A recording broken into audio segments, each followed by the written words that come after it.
bem, pessoal? Estamos aqui mais uma vez, eu e o Xuxa, para mais um programa Sem Plano B, o videocast da Estímulo, que fala sobre empreendedorismo, sobre o crescimento dos empreendedores do Brasil e um monte de assuntos interessantes. Eu sou a Kênia Aquino, estou presidente da UDABA, Associação de Afroempreendedorismo do Rio Grande do Sul, e estou aqui com o Xuxa. Por favor, te apresente. Sou Rafael Xuxa, fui um dos primeiros a receber o crédito do Estímulo. Somos estímulos, não somos estimulados, somos estímulos lovers. Stimulers, fechado. E, poxa, a gente está super feliz de mais um programa aqui. Tinha uma convidada você, Kênia? Pode chamar? Tem uma convidada especialíssima. Ah, e outro detalhe, hein? Hoje foi aprovado e tô liberado para fazer todas as minhas piadinhas. Todas tá? as suas piadas Todas as foram piadinhas. pela convidada. Fechado, Beleza. feliz. Né? Ana Tomazelli, maravilhosa. Seja bem-vinda. Bom dia, boa tarde, boa noite, porque somos internacionais. Tudo bem, gente? Eu que tô super feliz de estar aqui. A gente já namora há tanto tempo, né? Que bom que deu certo. Antes de me apresentar oficialmente, eu vou chamar a palavrinha dos nossos patrocinadores, que dinheiro é bom e todo mundo gosta, viu, gente? A gente não paga conta de luz com ONG, não, tá bom? Então, vamos lá? Boa, não foi ensaiado, tá, turma? Foi totalmente natural, espontâneo. Cara, primeiro a gente queria agradecer todos os nossos patrocinadores que fizeram com que esse projeto saia do papel e aconteça. E a ideia e o propósito do Estímulo chegue para um número cada vez maior de pessoas que possam ter acesso a esse crédito e toda essa mentoria que o Estímulo faz. Primeiro, o espaço lindo que a gente está aqui, que é o AIA, é um lugar maravilhoso que cedeu esse espaço na nossa gravação. Obrigado, pessoal do AIA, por vir para cá. A gente tem também o Coloniais Advogados. Quem tiver algum problema, advocacia, tributário, eles fazem tudo, fazem um preço super acessível. Sempre é bom para começar a ser amigo de algum advogado. Então, assim, aproveitem eles, sigam eles nas redes sociais, a gente vai falar mais deles durante o programa. Sim. E nós temos também a OMIE, maravilhosa, sistemas de gestão para empreendedores. Pequenos empreendedores e grandes empreendedores podem contar com a sistemática da OMIE, que é maravilhosa, e vocês com certeza vão se surpreender com a qualidade e com o preço super em conta que cabe no orçamento de vocês, com certeza. Começamos, né? Bora. Começamos. Cara, primeiro, obrigado por você ter vindo aqui, ter aceitado esse convite com a gente. Te confesso aqui que do lado de Caio, aqui a gente está um pouco nervoso de entrevistar, porque a turma do Estímulo é muito sua fã, muito, muito, muito sua fã. Falaram super bem de você, assim, a gente ficou até um pouco inseguro, né, Kênia? Cara, a gente não pode errar, hoje a gente não pode errar. Estudar mais, O homem branco inseguro. É. Liberou piadinha? Liberou piadinha. Que bom, querido. Poxa, obrigado por você ter vindo aqui. A gente quer bater um papo com você. O que a gente sempre começa no programa primeiro a gente quer quem é a Ana? Então, assim, de onde você veio, onde você morou, que colégio você estudou, acho muito legal, faculdade você fez. Então, assim, antes de entrar na parte empreendedorismo, quem é você? Tá. A gente sempre começa com essa pergunta. Tá bom. Antes eu quero falar duas coisas. Eu liberei as piadinhas infames dele, porque eu sou igual. Ah, pronto. Deu pra perceber, Sim. porque quando ele tava falando do advogado, eu pensando, sempre bom ter um amigo advogado, né? E aí ele fala, sempre bom ter um amigo advogado. Eu falei, pronto, já entendi Conectou. por que a gente, né? Por que eu já liberei a piadinha. Acho que essa é a primeira coisa. E a segunda coisa, eu fiz a brincadeira de que a gente não paga conta de luz com ONG. Na verdade, a gente não paga conta de luz com propósito. A gente paga conta de luz com muito trabalho, com dinheiro. E gosto sempre de dizer que é muito bom a gente ter o tal do propósito. Tem um pouco de ranço dessa palavra, mas é bom a gente ter o tal do propósito. Mas a gente também tem que fazer o que precisa ser feito, né? No fim das contas. Então, acho que é importante a gente colocar nessa mesa aqui que dinheiro não é pecado, que ter dinheiro não é pecado, que dinheiro é alfabeto. E talvez eu comece por aí. Eu sou uma carioca, que nem é perfeito na vida, não é mesmo? Mas só a gente pode falar mal de carioca, viu, pessoal? Barra Leblon. É diferente. Amado, São Cristóvão. Você não tá entendendo? Barra Leblon. Barra Leblon. Se eu fosse o eixo Barra Leblon, eu tava no Rio até hoje. É São Cristóvão, é Jacarepaguá, entendeu? É Madureira, é Penha. Eu morei no Meier, na beira da comunidade do Jacaré. É uma longa história. Então, eu nasço no Rio de Janeiro, em 1981, então eu sou uma jovem senhora com 44 anos recém-completados. A gente está gravando, eu sei que não é bom datar, né? Mas a gente está gravando em setembro de 25. Eu acabei de fazer aniversário, sou uma virginiana, bem clássica, muito obrigada. que cresce, assim, com uma infância um pouco difícil no Rio de Janeiro, né? Claramente não sou do eixo Barra-Leblon.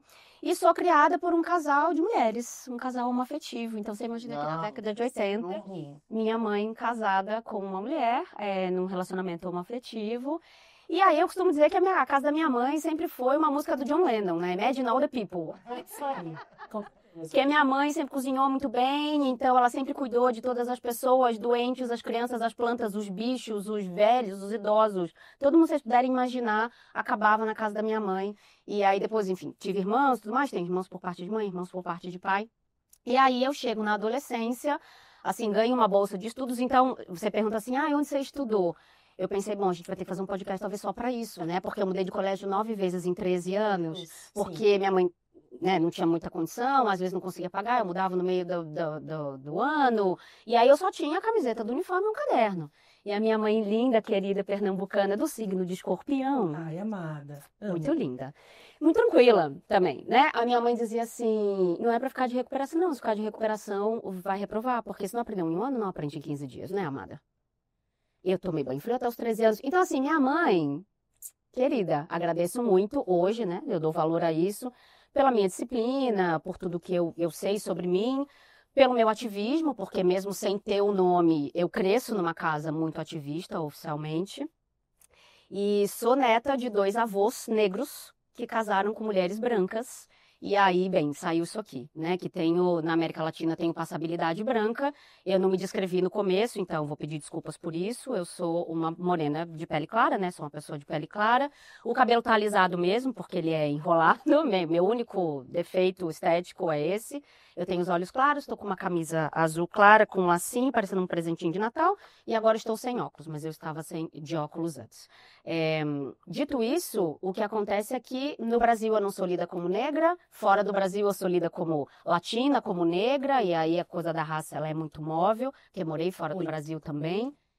E aí então eu cresço nessa casa, adolescente, não tinha internet, né, tava namorando. Sei lá, dançando axé na Bahia, que eu fui dançarina de axé, eu morei em Porto Seguro, né? Uau. Que delícia. Era meu Muito sonho com 16 anos. Jura? Quantos anos você tem? Tô com 40. Aí, ó, pronto, a gente devia estar ali se encontrando no mesmo período. Aí tem gente que fala assim, mas não tem nenhum vídeo de você que eu dançava em cabana de axé mesmo, né? Sim. Axé muito. Chama lá. Axé muito.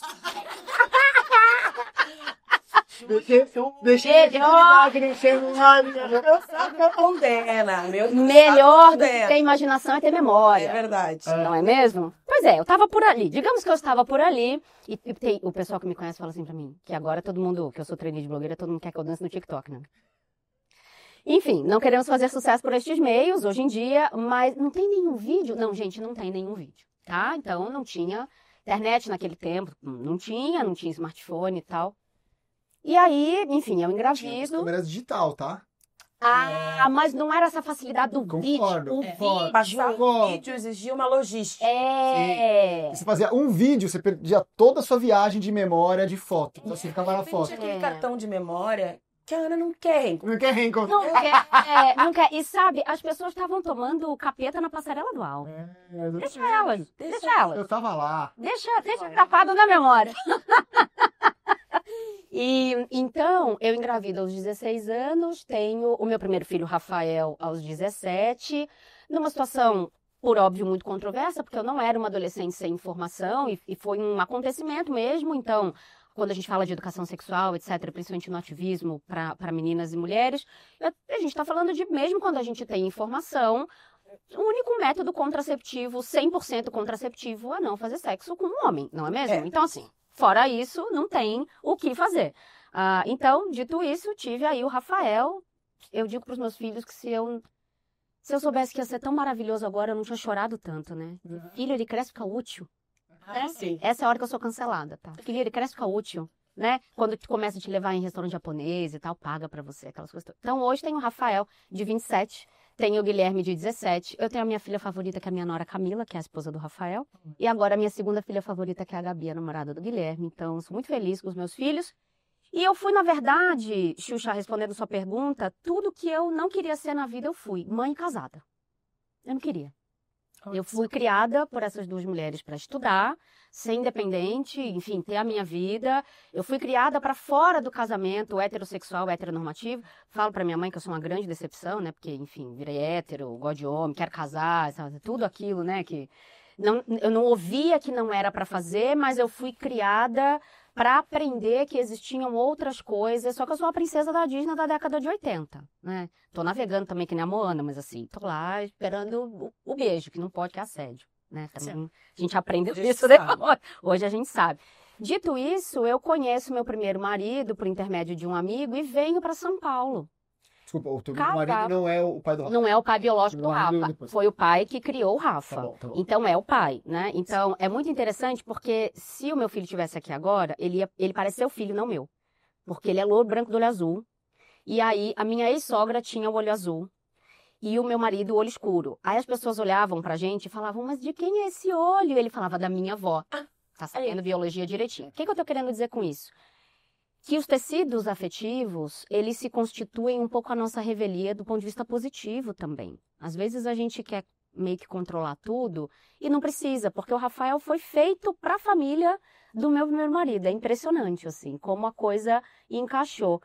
E aí venho para São Paulo, caso, trago a minha carreira para cá, entre aspas, porque eu já trabalhava, já fazia diagramação, já trabalhava com RH, etc. Você saiu do Rio, veio para São Paulo a trabalho. E aí, como que foi essa mudança? Vim casar, amado. Você vem casar. Eu sou esse tipo de mulher. Cara, tua mãe... Princesa Disney, Princesa Disney. Tá. Tipo, ai, fui sequestrada, mas tem livros. Sabe assim? Vou ficar. Sou essa pessoa. E eu não tenho, como ativista... É que assim, como ativista eu consigo ser amada por muita gente, consigo ser odiada por muita gente também, né? Mas eu tô puxando um pouco para esse assunto, porque antes da gente começar a gravar, é bom todo mundo saber que a única coisa ensaiada foi o acordo do patrocinador. O resto a gente tá fazendo no pelo, isso aqui, né? Eu tô puxando o assunto para esse lado, Xuxa, porque eu recebo uma pergunta muito recorrente, principalmente das mulheres ativistas, que é como é que eu continuo passando pano para homem, né? É uma pergunta bem interessante, assim. Como é que porque eu virei oficialmente homem de macho. A ONG que eu fundei 6 anos atrás, que cuidou de quase 15 mil mulheres em 6 anos, esse ano a gente pivotou ela para ser uma ONG de masculinidades, para falar com homens. Porque a gente entende que a garantia de direitos das mulheres vai passar pelo reconhecimento de deveres dos homens. E aí todo mundo quer falar de garantia de direito, mas ninguém quer falar de reconhecer dever. E aí, quando me perguntam isso, eu visto meu melhor sorriso e digo, primeiro, eu sou hétero, né, gente? Como é que a gente faz? Para começo de conversa. Segundo, se eu não trabalhar pela conciliação de masculino e feminino, porque todo o meu trabalho é no eixo binário, tá? Essencialmente. Minhas pesquisas em ciência da religião também. Não significa que eu sou contra nenhuma outra identidade de gênero. Pelo amor de Deus, olha, põe isso aqui no corte, hein?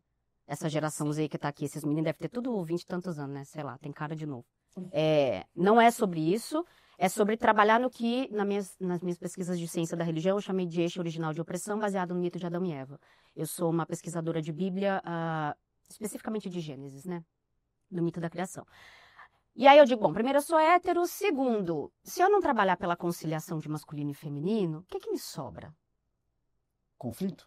O que sobra pra gente? Não é? Dado que continuaremos sendo homens e mulheres também. O que sobra? E aí, quando começa a discussão doida da família tradicional brasileira, que a família tradicional brasileira é a aldeia, né? É a oca. Não é margarina, não é mesmo? Mas essa é outra conversa. Quando começa essa conversaiada toda, eu digo, por que vocês estão brigando com quem defende a família tradicional brasileira da margarina, se vocês não querem que eles se metam na família de vocês, não tradicional? Então, deixa ter a família tradicional. Deixa eles, tá tudo certo, não é? Então, eu sempre fico muito atenta de não trocar uma opressão pela outra e eu percebo que muitas vezes tentam fazer isso comigo. Então, a primeira coisa, eu sou hétero, a segunda coisa, o que é que me sobra, né? E a terceira coisa que eu explico é, eu tenho 2 filhos homens, como é que eu vou olhar para eles e eu não vou acreditar no porvir deles? Como é que eu não vou acreditar no masculino que eu construo? Entende? Sim. Como é que eu vou olhar para eles e dizer, eu não preciso de vocês, vocês não fazem diferença? Até porque a violência é o monopólio do masculino, são eles que morrem mais. A diferença é que eles morrem entre eles não precisam se preocupar com a gente matando eles. Isso. A gente tá morrendo igual, em guerra, trânsito, não é? Somos arma de guerra, etc. E a gente ainda tem que se preocupar com alguém matando a gente. Então, esta diferença, e quando eu explico para um homem que se dentro de uma sala estivéssemos só eu e ele, só com o corpo dele ele me mata, e eu só com o meu corpo não mato ele, porque eu tenho 1,5 m também, né? Então, quem não tá me vendo, eu tenho, entendeu? 50 quilos, não pesa nem um saco de cimento, entendeu? Não tem como competir num negócio desse. Então, é importante eu levar a conversa só para esse lado, porque isso me constitui muito. Porque eu cresço numa casa sem homens. Eu vou começar a conviver com meu pai com 26 anos de idade. Porque a esposa dele da época faz essa ponte, liga, e aí tem um monte de história, tem a versão do diretor, sabe assim? A versão proibida para menores, aí tem 1 milhão de coisas. Que não me interessa, a história não é minha. Engraçado que você cresce numa casa só de mulheres e constrói uma casa só de homens. Pois é, até quando eu fui adotar gato, eu queria uma gata preta, saí com 2 gatos machos. É muito homem em volta. Eu tenho 3 sócios. É muito homem. Tenho 3 parceiros de fundação de ONG e a outra ONG é uma pessoa não binária. Tem uma mulher. É. Tem uma mulher. Tenho 5 irmãos homens, minha única irmã mulher, sapatão, preta, assim. Ô, gente, do que a gente tá falando aqui? Então, eu sempre sustentei muito o lugar do pai na minha família. O lugar do pai sempre foi importante para mim, a despeito de como eu cresço. E em religião, eu sempre pergunto, cadê José? Estamos tanto falando da Virgem Maria, que sou devota, tá? Antes também que me cancelem, tá tudo certo. Né? Um beijo pra Virgem Maria, não é? Mas assim, cadê José? Do que a gente tá falando? Muito pouco se fala sobre, né? E há um personagem central, né? Exato, que aceita criar um filho que não é dele. Exatamente. Não é mesmo? Nós estamos falando de um coadjuvante nessa história. Exato. Então, eu venho para São Paulo, me formo em jornalismo. Eu sou jornalista de formação pela Embi Morumbi, que hoje é Laureate, algo assim. Mudou o nome, nem tô sabendo. Não sei. Não, faz tempo já, um grupo internacional comprou essas coisas do mercado. E aí eu entro numa empresa chamada Diagnósticos da América S.A., que é a dona do Delboni do Lavoisier aqui em São Paulo, Laboratório de Medicina Diagnóstica. Não era da DASA ainda. Então, eu entro na DASA, no comecinho da DASA. E aí eu faço 17 compras de empresa na DASA, dentro do RH. Eu começo a trabalhar com comunicação dentro de RH, me apaixono por RH. E aí, beleza, começo a resolver problema com comunicação, entro estagiária, viro gerente e decido que eu quero fazer isso da vida. Vou fazer um MBA de RH na FIA USP, e aí eu já estava trabalhando da KPMG. A KPMG me dá de presente um MBA no IBMEC do Rio de Janeiro. Volta pro Rio. Então, não, era um MBA itinerante corporativo. Entendi. E aí, eu fiz 2 MBAs ao mesmo tempo. Com um filho pequeno, um filho adolescente, casada, tranquilo, empreendendo. Porque ao longo da minha carreira executiva, eu empreendi, sempre fui muito inquieta, não sei se dá para perceber. Não, quase Imagina. Tranquilo, né? Animada, se fosse de manhã, eu ia estar aqui assim, sou outra pessoa. Mas à tarde é um horário bom para mim, gosto, quero mudar o mundo. E aí, eu gosto muito de estudar e muita gente me pergunta como é que eu saio de um lugar muito pobre no Rio de Janeiro, sendo uma mãe adolescente, que foi o período que eu ouvi, que desperdício tão inteligente, né? tão nova. Pena que não vai dar em nada. Só podia dar nisso, cresceu sem pai.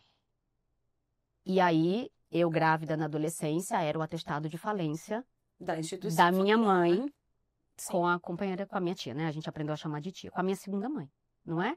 Então, assim, era muita coisa envolvida, era muita reputação envolvida. E aí eu falei, não, isso aqui não vai ficar assim, não. E é muito louco, porque eu volto, minha mãe mora numa cidade do interior do Rio, eu volto hoje em dia de carro importado, sempre acreditei que ela ia dar certo. Eu tenho muito essa narrativa na minha vida, enquanto mulher preta. Eu posso imaginar. Do Rio Grande do Nunca Sul. duvidei. Enfim, etc. Nunca etc. duvidei. Essa menina sempre disse a que veio. Ah, você jura? Já ouvi muito isso. Você jura? Mas enfim, eu não guardo rancor porque eu não tenho agenda. Eu até rancor. Né? Eu guardo rancor e guardo nomes. Eu guardo nomes, Terça Insana. Eu amo essa personagem. Eu vou rezar por você. Muito bom. Excelente. E aí, enfim, termina um casamento, começa outro. Gosto de casar. Termina um casamento, eu fico ali um tempo sem gestão. Aí vou... Sem gestão? Entre gestões. Aí começa a segunda gestão. Aí, enfim, aí viro executiva de RH, lidero 15 países. abro loja com a minha mãe lá na cidade dela, abro casa de terapia em São Paulo, porque daí tem um lado B da minha vida, quando eu vi o nome, né, o Sem Plano B,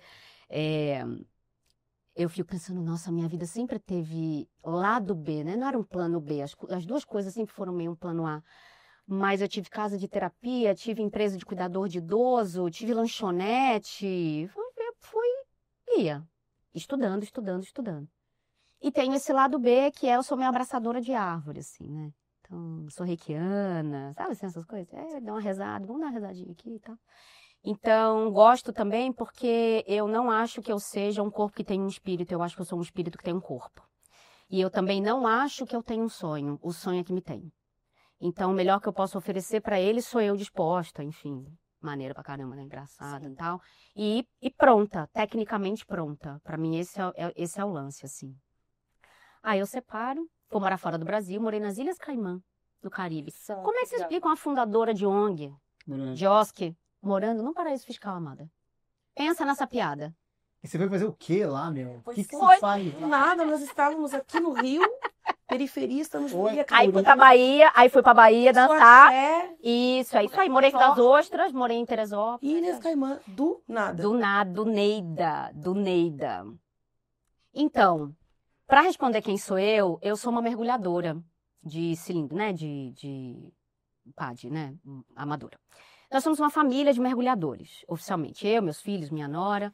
E aí, meu filho mais velho, engenheiro, eletricista, já indo bem na carreira, começou a querer trabalhar com mergulho. E, ao mesmo tempo, no meu segundo casamento, ele recebeu uma proposta de trabalho nas Ilhas Caimã. Lícito, tá, gente? Pelo amor de Deus, tá? Antes que pensem em qualquer coisa, tudo direitinho dentro da regra, porque eu só caso com auditores até hoje. Olha. Não é? Auditor, descendente italiano, filho de professora primária, é um job description mesmo, assim. É um perfil. Tem que ser. É muito maluco, né? Não sei o que acontece. E aí, tudo certinho. E aí, tinha que se mudar. Só que foi mais ou menos quando eu entrei no mestrado, então a gente fez meio ali um bem bolado e tal. E aí, chamamos o meu filho e a minha nora e perguntamos, querem ir? Eles largaram tudo. E hoje, o meu filho, ele é instrutor de mergulho nas Ilhas Caimã. O Rafa. Então. Ele segue lá com a minha nora, estavam aqui até essa semana. Pago em dólar, bobo não é, né? Dólar queimaniano, que é mais... Bom, as Ilhas Caimã são um território britânico ultramarino e da colônia, né? Eita, aí a conversa é muito difícil. É muito difícil. Mas é dólar queimaniano mais valorizado que o dólar americano. Olha só. E aí eles vieram para o Brasil agora... Fora que tem muita gente que paga e dá caixinha em cash. Então, aqui, eu Muito! pago o triplo, porque eu não tenho onde botar esse dinheiro aqui, ó. Tô aqui pra você. Aqui, ó. Não, eles chegaram aqui agora e meu filho é mão de vaca, o Rafael é mão de vaca. Certo, cara. Mão de vaca. Tem uma identificação, já tô vendo. É. Mão de vaca, mão de vaca. E ele chegou aqui e falou, mãe, eu acho que eu tô rico. Você não acha? Você está rico aqui. Aí eu falei, ô Rafael, um câmbio 6-1, o que que não faz com a beleza da pessoa? Dá um glow, né? Dá um glow. Come melhor. Aí a gente saiu, ele pagou tudo, eu achei excelente, não me fiz de rogada, porque meu feminismo também é de conveniência, viu, Ken? Sim. Quero ser bem tratada, eu quero a flor no 8 de março, sim, eu quero que abra a porta, sim, quero que pague a conta, sim. É isso aí, porque eu gasto muito pra arrumar esse cabelo, pra arrumar essa cara, né? Tá tudo certo. Então, eu moro fora, no Caribe, um tempo. Volto, o casamento termina, volto. E aí, continuo os meus projetos aqui, né? Termino o mestrado. Meu mestrado foi em matrimônio e infidelidade conjugal em lares cristãos. Tranquilo. Nossa. Tranquilo. Essa coisa assim. Eu vi alguns vídeos seus sobre isso. Tranquilo. Lá na PUC o pessoal falou assim, ih, mulher traída, manda pra Ana. Ana. Ana vai saber o que fazer. Tranquilo. E o meu doutorado é em economia da religião, especificamente em análise de discursos de pastores na internet, noções de masculino, noções de feminino, impacto no mercado de trabalho também, enfim. Eu estou bem imersa nessa lógica de gênero e religião, principalmente, mas tudo que tem meio em volta, assim, sabe? Então, religião digital, economia da religião, então eu vou acompanhando alguns fenômenos como threadwives, esposas tradicionais, que não é quem tem um Celta, né, assim, Sim. Então a gente precisa lembrar disso, né, que a taxação do super rico não vai taxar o HB20, a gente precisa dar uma noção pro povo, puxar revelação de consciência de classe, exatamente. Então eu acompanho esses fenômenos escolas, sempre campo evangélico não é correto tecnicamente falar, mas para as pessoas terem uma noção, campo cristão, né? É o meu campo de pesquisa. Então, eu pesquiso também escolas de formação de solteiras e casadas, dentro do campo religioso, porque se você não encontra um homem de valor, é porque você não é uma mulher de valor. E aí tem toda uma concepção de mulheres de valor, enfim. E essa posso voltar aqui outro dia pra gente falar só sobre isso. E terminando, bom, podemos também. Vocês que mandam, eu tô tranquila de agenda, tá? Tudo bem. E terminando, eu fundei, portanto, o IPFEM e o IPECRE. O IPFEM eu fundo em 2019, logo que eu faço a minha transição de carreira, que eu saio aí de vez do mundo corporativo depois do meu segundo burnout. E enfim, vira uma OSC de educação em saúde mental baseada em dados para o mercado de trabalho, com muito foco em gênero e raça. E vira de saúde mental, na verdade, porque no começo da pandemia a gente começa a fazer uma pesquisa sobre o impacto do trabalho para as mulheres. Eu reúno um grupo de amigos. No meio disso eu me formo psicanalista também, faço umas especializações, né? Que eu não estava fazendo mais nada da vida. O filho começou a ficar grande, falou, o que a gente vai fazer? Todo mundo tem uma doença, uma psicose, uma psicopatia. A minha é estudar. Fazer o quê? Tá tudo bom. Não tô fazendo mal para ninguém. Daí, eu juntei uns amigos e falei, esse negócio vai dar ruim, vamos oferecer apoio terapêutico pro povo? Vamos. Então, a gente oferecia apoio terapêutico para quem respondesse a pesquisa. Só que o Mídia Ninja repostou a nossa oferta em maio de 2020. Eu recebi 6.138 pedidos de terapia no inbox na DM do Instagram, do IPFEM. Saiu de 600 seguidores para 16 mil. Eu conto essa história na palestra que eu dei no TED. Aí eu fui lá no meu altar e falei, ô, gente, tudo bom? Tudo bem? O que eu faço aqui com isso? Porque não ia dar para mandar todo mundo para terapia individual, assim. E aí, lá no IPFEM, o IPFEM é Instituto de Pesquisa e Estudos do Feminino. Lá no IPFEM a gente tem um princípio que para todo não a gente entrega um sim.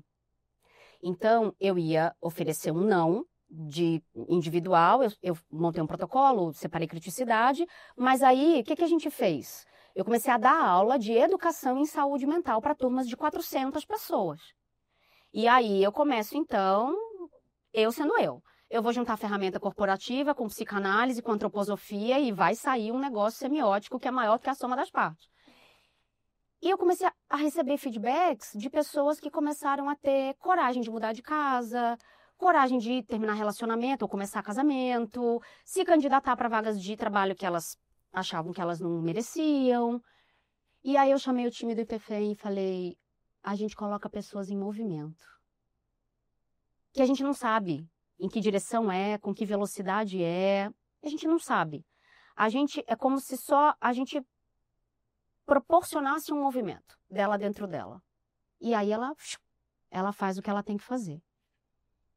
A minha coisa abraçadora de árvore também, né? Que eu acho que eu não trabalho sozinha, tem um povo trabalhando junto e tal. Então, todo mundo virginiano, capricorniano, funciona bem.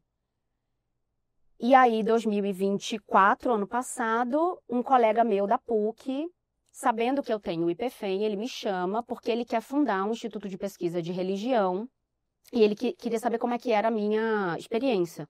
Que a gente fez pesquisa de trabalho, pesquisa de dinheiro, tudo sem imaginar de pesquisa a gente fez, pressão estética, acabamos de entrar para o Pacto Global da ONU, então assim, tem umas coisas muito bacanas acontecendo.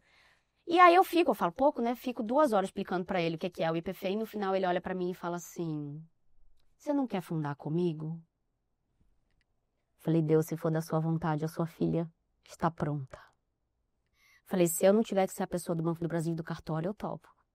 Ele falou, então tá bom. Aí a gente fundou o IPECRE, com mais 2 colegas, pesquisadores, o Instituto de Pesquisa e Estudos em Ciência da Religião, ODS 16, Paz Mundial. O IPFEM é 5 e 8, Gênero e Trabalho Decente e Crescimento Econômico, e o IPECRE é a Paz Mundial. Então, estão falando que a gente já tá com meia hora ou só tem 30 minutos? Já tô falando há meia hora? Meia hora, fica tranquilo. Que isso? Tá tudo certo. Eu sempre reclamo. Meu evento sozinha tem 14 horas, ninguém vai embora. E eu falo, só isso que eu vou falar? Mas eu sei ficar quieta também. Daí, por coincidência, eu acabei mesmo. Aí eu fundei o IPECRE. Aí a gente fundou o IPECRE. O IPECRE tá bem no comecinho.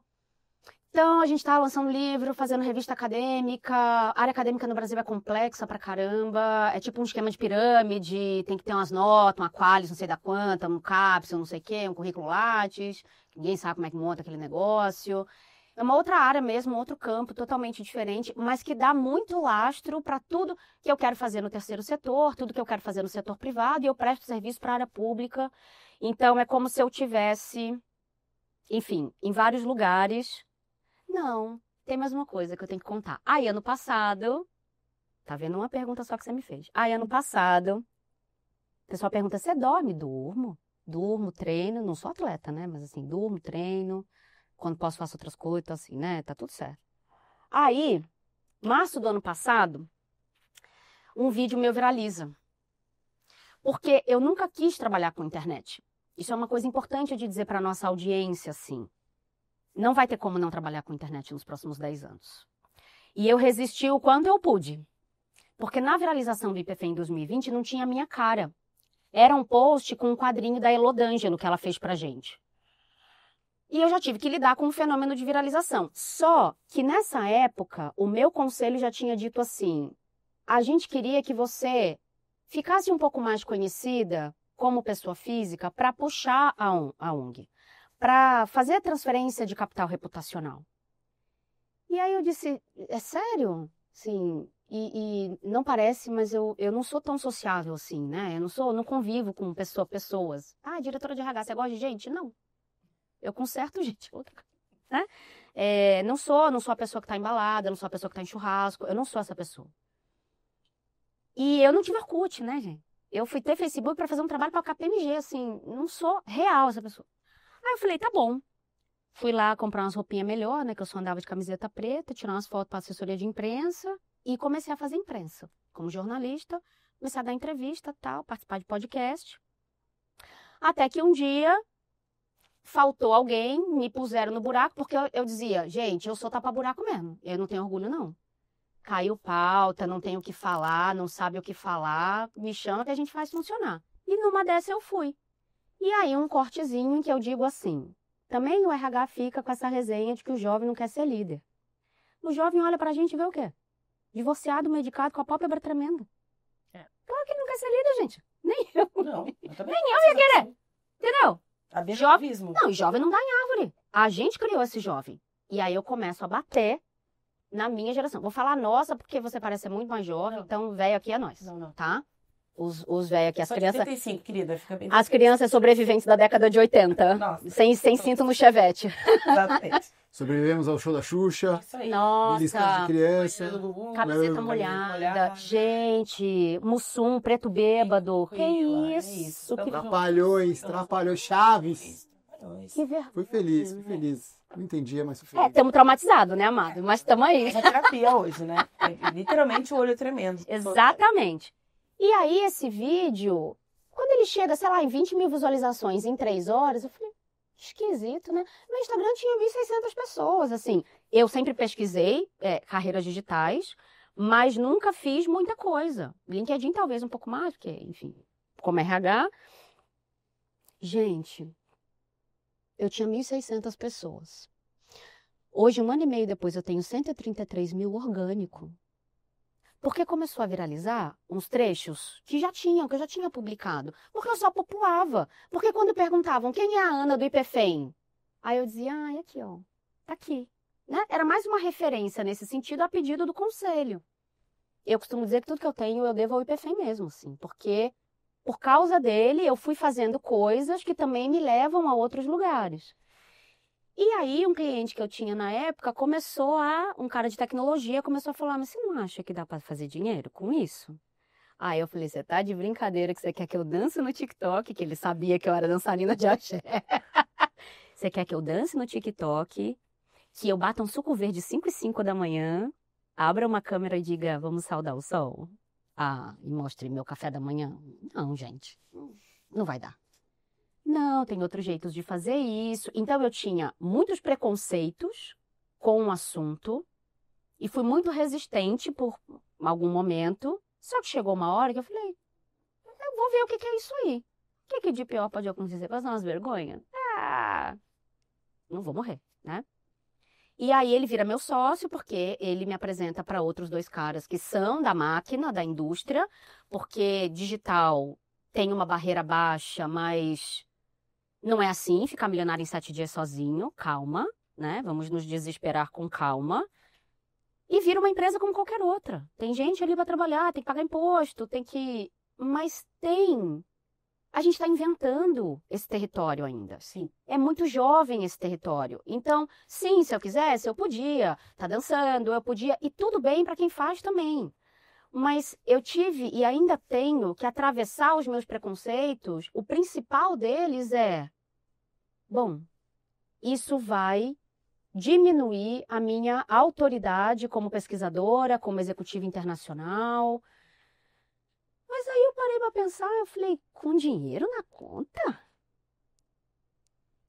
Quem questionar minha autoridade, paciência também, não é? Então, eu sempre fui desse lugar de democratizar informação, acessibilizar a linguagem. Sou uma jornalista, eu queria rádio. Eu gosto de rádio, eu queria editoria de cidades. Vamos brigar com o prefeito, vamos denunciar enchente, entendeu?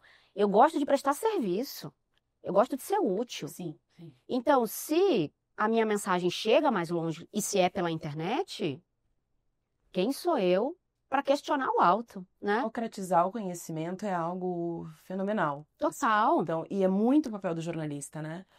É muito papel do comunicador, Total. além do jornalista. Então, fantástico, fantástico. Não, mesmo. total. E tem uma coisa, Kênia, que é assim, eu cobro caro por algumas coisas, Sim. né?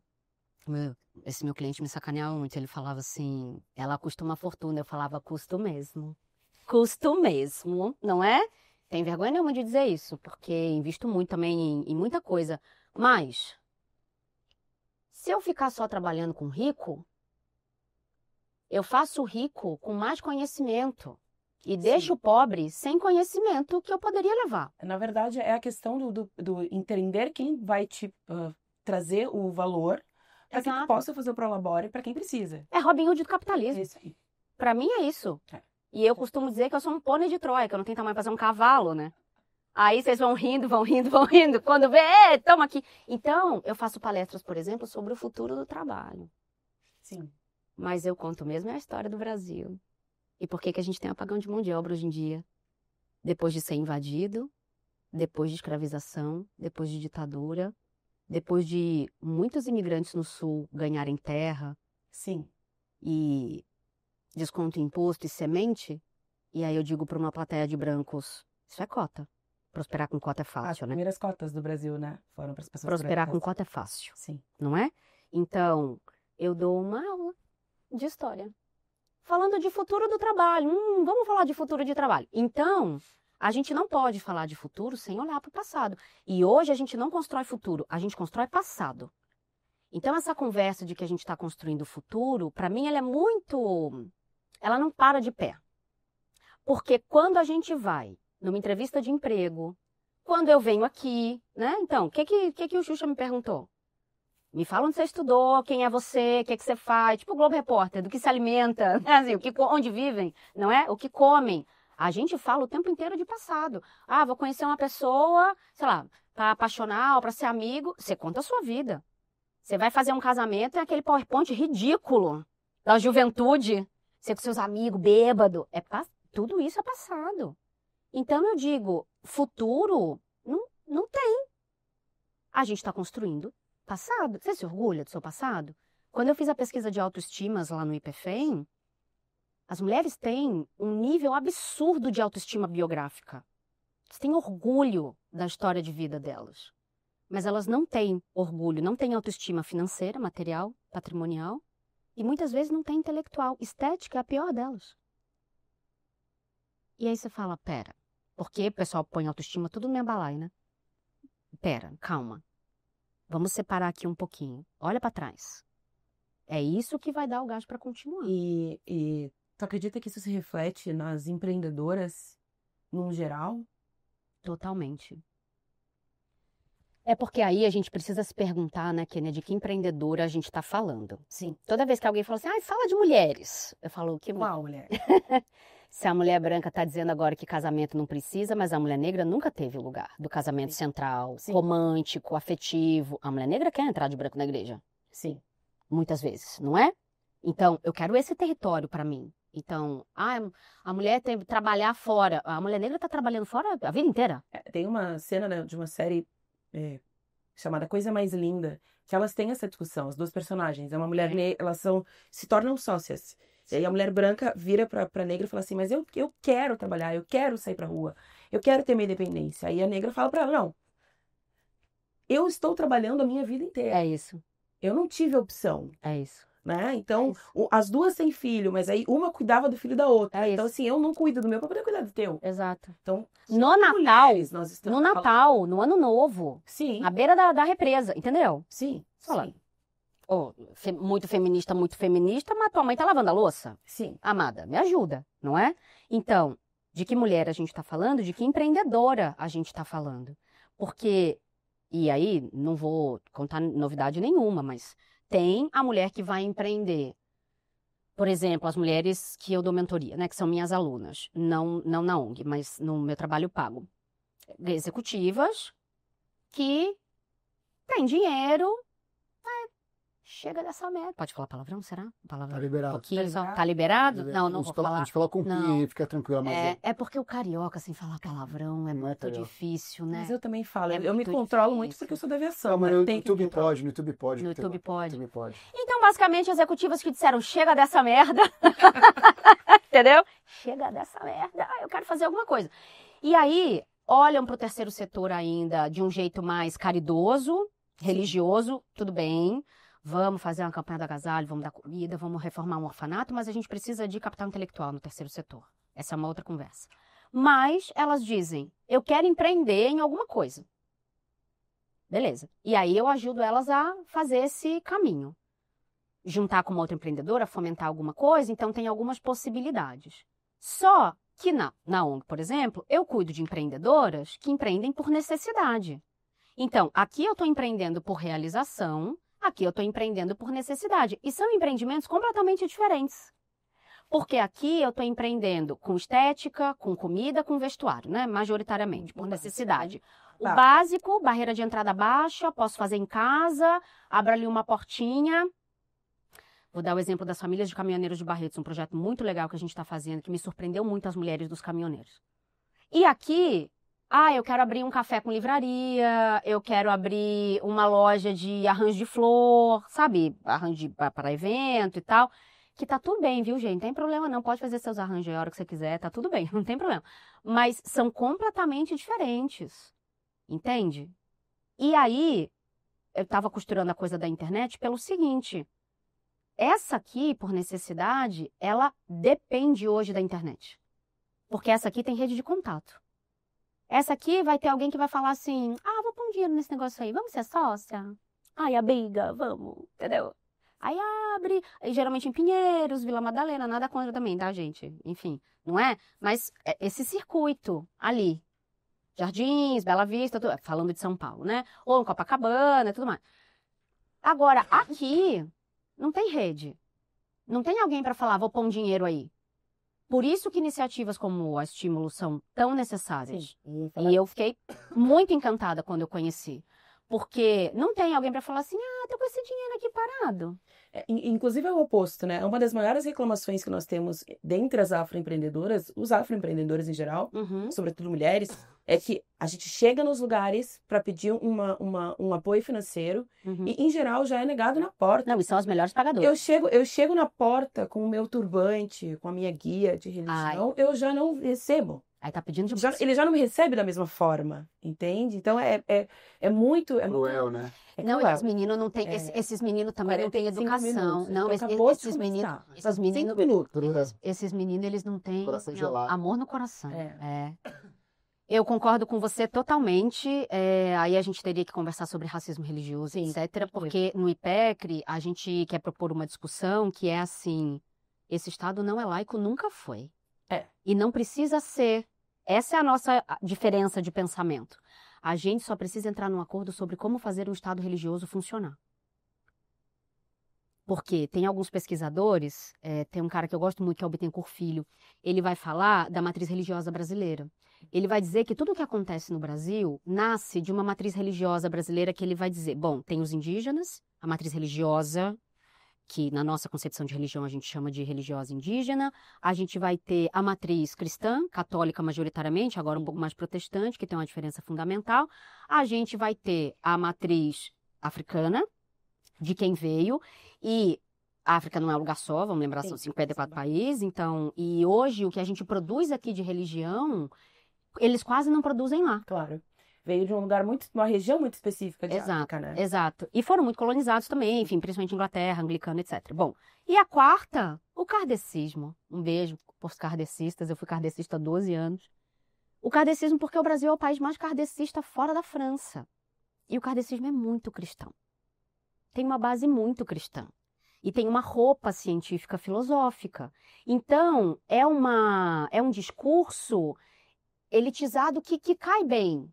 Porque você não está falando com entidade, você não está incorporando, você não está jogando búzio, você não está abrindo carta, né? É a linha branca. E até o próprio nome já me dá um arrepiozinho, assim. Ai, tô rindo de nervoso. É a linha branca. Aqui a gente faz só o bem. Umbanda branca. É Umbanda branca, é a mesa branca, é a água cristalina, o pano tem que ser branco, a roupa tem que ser branca. Tudo tem que ser muito branco. É, 1 minuto de silêncio, né? Ai, gente, uma vergonha alheia. Pois é, então, tem essa matriz religiosa brasileira. Tudo que a gente faz nasce daqui. Mesmo que você não seja religioso. Mesmo que você seja judeu, islâmico, etc. Não é? Então, do mesmo jeito que o Ocidente, ele vai ser formado pelas religiões abraâmicas. Então, Islã, judaísmo, cristianismo. Eu costumo dizer que é um spin-off, né? O cristianismo é um spin-off do judaísmo, o protestantismo é um spin-off do catolicismo. E assim a gente vai, porque são dissidências no fim das contas. E aí eu tô falando isso pelo seguinte, quando você tem uma mulher negra e a maioria da população, não só brasileira, como evangélica, é negra, inclusive, sim, não é? Mas você chega com uma estética de matriz africana, é isso. Não, mas pode ter o crucifixo na repartição pública. Sim, pode. Os feriados podem ser católicos. Então, a gente ainda vai levar tempo para acomodar tudo isso, mas uma coisa que eu acho que a gente precisa ter a coragem de conversar, e pelo amor de Deus, eu não estou aqui sugerindo que a gente tire os símbolos afro, tá? Não é sobre isso. Mas eu sempre provoco nas rodas de empreendedores, Kênia, qual é a inteligência que a gente tem que ter para hackear o sistema? Sim. Quando eu fiz a brincadeira do pônei de Troia. Por quê? Porque se eu quiser só fazer palestra de diversidade e falar as palavras feminismo, racismo, misoginia, eu dou aulas de 3, 4 horas sem falar essas palavras. As palavras são importantes? São. Depois que eu evitei que o muro se levantasse. Depois que a pessoa já confia tanto em mim. Depois que a pessoa já me quer na vida dela para sempre. Sim. Ele falou que as meninas são super minha fã, né? É isso. Sim. É sedução. Entendeu? Aí a pessoa fala, não posso mais viver sem essa mulher. E aí ela começa a me ouvir. Porque daí eu explico os dados. Então, com homens de topo de pirâmide, quando eles começam a falar, mas as mulheres estão muito empoderadas, elas estão tirando a magia da sedução. Eu digo, bom, concordo, se vocês fizessem uma coisa melhor também, né? Mas assim, vamos ter essa conversa só aqui, não passa essa vergonha lá fora, não. Essa conversa é longa. Sim. Porque eu precisaria te explicar que os índices de violência contra meninas, adolescentes e mulheres aumenta, e essa violência acontece majoritariamente dentro de casa, por homens que deveriam gostar da gente. Então, quando alguém fala assim, ai, você tem que proteger a mulher, pensa que pode ser sua mãe, sua irmã ou sua filha. Eu falo, não! Porque é justamente o pai, o padrasto, o avô, o tio, o padrinho, são justamente essas pessoas que violentam a gente. E a violência, ela é um espectro, gente. Não começa com um tiro na cara. Começa com a piada no trabalho. Começa com você chega de vestido, batem palma, que você está decorando o ambiente. Que delícia, né? Nossa. Entendeu? Então, se eu quisesse ser a combativa o tempo inteiro, eu já não tinha mais espaço nenhum. É muito interessante isso, porque eu vejo nos empreendimentos também, aqueles empreendimentos que já se posicionam, eles têm uma dificuldade. É uma coisa até que eu queria te perguntar. A gente vê alguns empreendimentos que tem uma muito nítido qual é o seu posicionamento. né? A gente Tá. tem, fica à vontade, faz de conta que tu tá em casa. Não, eu tô tranquila já. Eu vejo, assim, alguns empreendimentos, sei lá, pano de prato com mensagem, né? E aí tu vê, ele tem um nicho, né? Perfeito. Tem uma persona Sim. ali que já tem uma mensagem de combate, ou uma mensagem Perfeito. religiosa de tal lado, enfim. E eu fico me perguntando assim, até onde vai esse empreendimento, até onde ele vai crescer, qual é o perigo disso, desse posicionamento, né? E eu acho que vem muito junto disso que tu traz, de eu vou fazer uma palestra, eu vou falar sobre tudo isso, sem usar as palavras marcadoras desse posicionamento, porque aí eu consigo alcançar mais público Pois é. e conseguir reverter mais ou vendas ou mais pessoas para me ouvirem. Sim. Você tá percebendo que a gente não tá deixando ele falar, né? É. Eu tô achando só uma reparação histórica ótima. Porque ele tá prestando Tá tanta quietinho, atenção na né? nossa Olha conversa. só, mas- Não, e ele tá prestando atenção de verdade. Isso, tá, realmente. Eu vou falar o meu ponto, assim. Tá, obrigada. Desculpa, gente. Desculpa. É mais forte que a gente. Por favor, por favor. Amei. Ai, que bom que ele é de boa, né? Ele é maravilhoso. Não, cara, assim, se eu não tenho muito o que acrescentar e eu tenho só o que aprender, tá indo, assim, pra mim tá ótimo. Esse projeto que a gente criou junto aqui, a Quênia, é para levar informação para o máximo de pessoas possíveis. Se tá gerando informação, tá ótimo. Tá. Não é sobre eu, assim, o meu objetivo aqui hoje é não atrapalhar. Eu tenho algumas perguntas, eu tenho 2 pontos. Eu tenho algumas perguntas. A gente tem até que horas? A gente tem mais tempo, né? tem mais Então tá bom, vamos lá. Eu tenho só 2 preocupações. Não, uma não é preocupação. Eu tenho algumas perguntas que eu tenho Tá bom. curiosidade de saber. Tá bom. No seu momento de encaixar, depois eu Tá tento bom. encaixar. Tem uma preocupação que você pode puxar dos patrocinadores, porque eles Preciso. criam esse projeto, exatamente. Que é assim, pô, você tá falando um puta assunto legal de religião, de mulheres e tal. Perguntei ao nosso advogado, então eles vão Isso, é isso. A gente precisa Tá. encaixar a pergunta. do Não, a advogado. gente vai encaixar. Advogados todos bem-vindos, a gente adora vocês. Porque a gente Não tem nada fez contra, tem parte- até alguns amigos que são. Isso. Tá. Já que tem essa pausa poética, Não, eu posso só fazer uma observação Pode, antes? claro. É porque é o que seguinte. você podia. Eu fiz essa- advogados, alguma coisa. Então, eu acho- Não, eu fiz essa observação, assim, mais do que brincadeiras à parte, é porque é muito fácil, Xuxa, as pessoas acharem que a gente tá fazendo de propósito pra constranger Isso, você. não. É, por isso que é legal a gente... E eu recebo, eu inventei um podcast chamado Sorrindo no Caos, que eu só converso com homem. Sensacional. Primeiro, bom, mas tem gente que já me odeia por causa disso. Como assim você conversa com homem? Eu falo, gente, coitadinhos, ninguém vai estar querendo falar com eles. Mas, em alguns momentos, eu recebo uns feedbacks assim, mas os homens devem ficar nervosos de estar perto de você. Eu digo, se você for frouxo, sim. Mas se for um homem normal, tranquilo, que é isso, se tá querendo conversar de verdade, eu não quero lacrar, eu não quero absolutamente nada. Então, assim, se você se sentir a qualquer momento, né, assim... Eu acho que as minhas perguntas são muito mais superficiais pela profundidade de tema que vocês conseguiram chegar. Entendi. Então, se eu puxar pra cima, eu vou atrapalhar o projeto ao Tá mesmo bom. do que chegar onde tá indo. Não, então a gente vai fazer Tá bem. assim, a gente vai montar uma cota pra você, Tá bom, tá bom. tá? Inclusive, eu acho... A gente é eu muito acho inclusiva, né? que, falando, né, em cota, é muito importante que nós tenhamos amigos advogados, inclusive. Muito Maravilhosa. Pega Então, esse assim, corte. Vamos falar sobre Coloniais Advogados, que é uma equipe multidisciplinar, e a gente vai trazer agora para vocês a pergunta do advogado.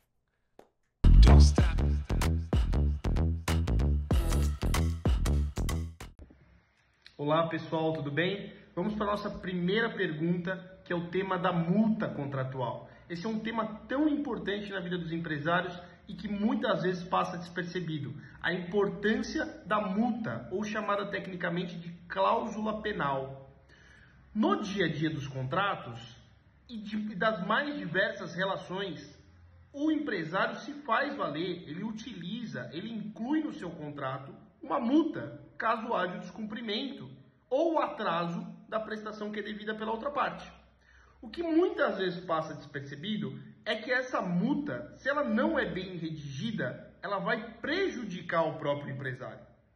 Na prática, um dos maiores problemas que os empresários enfrentam é não prestar atenção que a própria cláusula serve como limite daquilo que ele pode obter. O que significa isso? A cláusula penal ou multa, ela serve como uma prefixação de perdas e danos. Ou seja, eu já estabeleço de antemão a indenização que eu vou ter se a outra parte descumprir. E qual que é a importância de uma cláusula bem redigida? Ora, ela acaba servindo de teto, ou seja, do limite que o devedor, ou seja, que a outra parte que descumpriu o contrato, vai me pagar. Então é muito importante uma assessoria jurídica e é muito importante uma construção de cláusula pensada para que eu saiba de antemão quais são os meus riscos, qual é o valor que possivelmente eu vou ter, para evitar que o judiciário, inclusive, reduza o valor dessa multa. Muitas vezes o judiciário intervém no contrato quando há uma briga para reduzir o valor dessa multa, e isso pode prejudicar o empresário. Então é fundamental que o empresário entenda que essa cláusula, que é fruto da vontade, que é fruto do acordo entre as partes e que no dia a dia do empresarial, principalmente nas relações entre fornecedores, é extremamente importante, precisa ser bem escrita. Muitas vezes é comum as pessoas se fazerem valer de modelos e de tecnologia artificial, mas especificidades do negócio da pessoa e daquela relação contratual devem ser levadas em conta. Obrigada, então, aos nossos parceiros da Coloniese pela resposta. E vamos voltar. Vamos. Eu lembro. Quero só falar uma coisa sobre advogado. A área do direito, principalmente quando a gente fala de negócios sociais, negócios de impacto e terceiro setor, é uma área excelente para empreender. Ainda é muito carente. Então, eu vejo... Poucos advogados, se diz. Poucos advogados especializados. Então, eu tive muita dificuldade falando de terceiro setor, eu tive muita dificuldade para montar estatuto. Então, são advogados e contadores especializados em terceiro setor, porque a gente precisa avançar na coisa da profissionalização. Então, é importante ter... Nunca vi nada tão burocrático. Olha que eu sou empresária. Assim... É um monte de documento para você tirar as licenças, as certificações e tudo.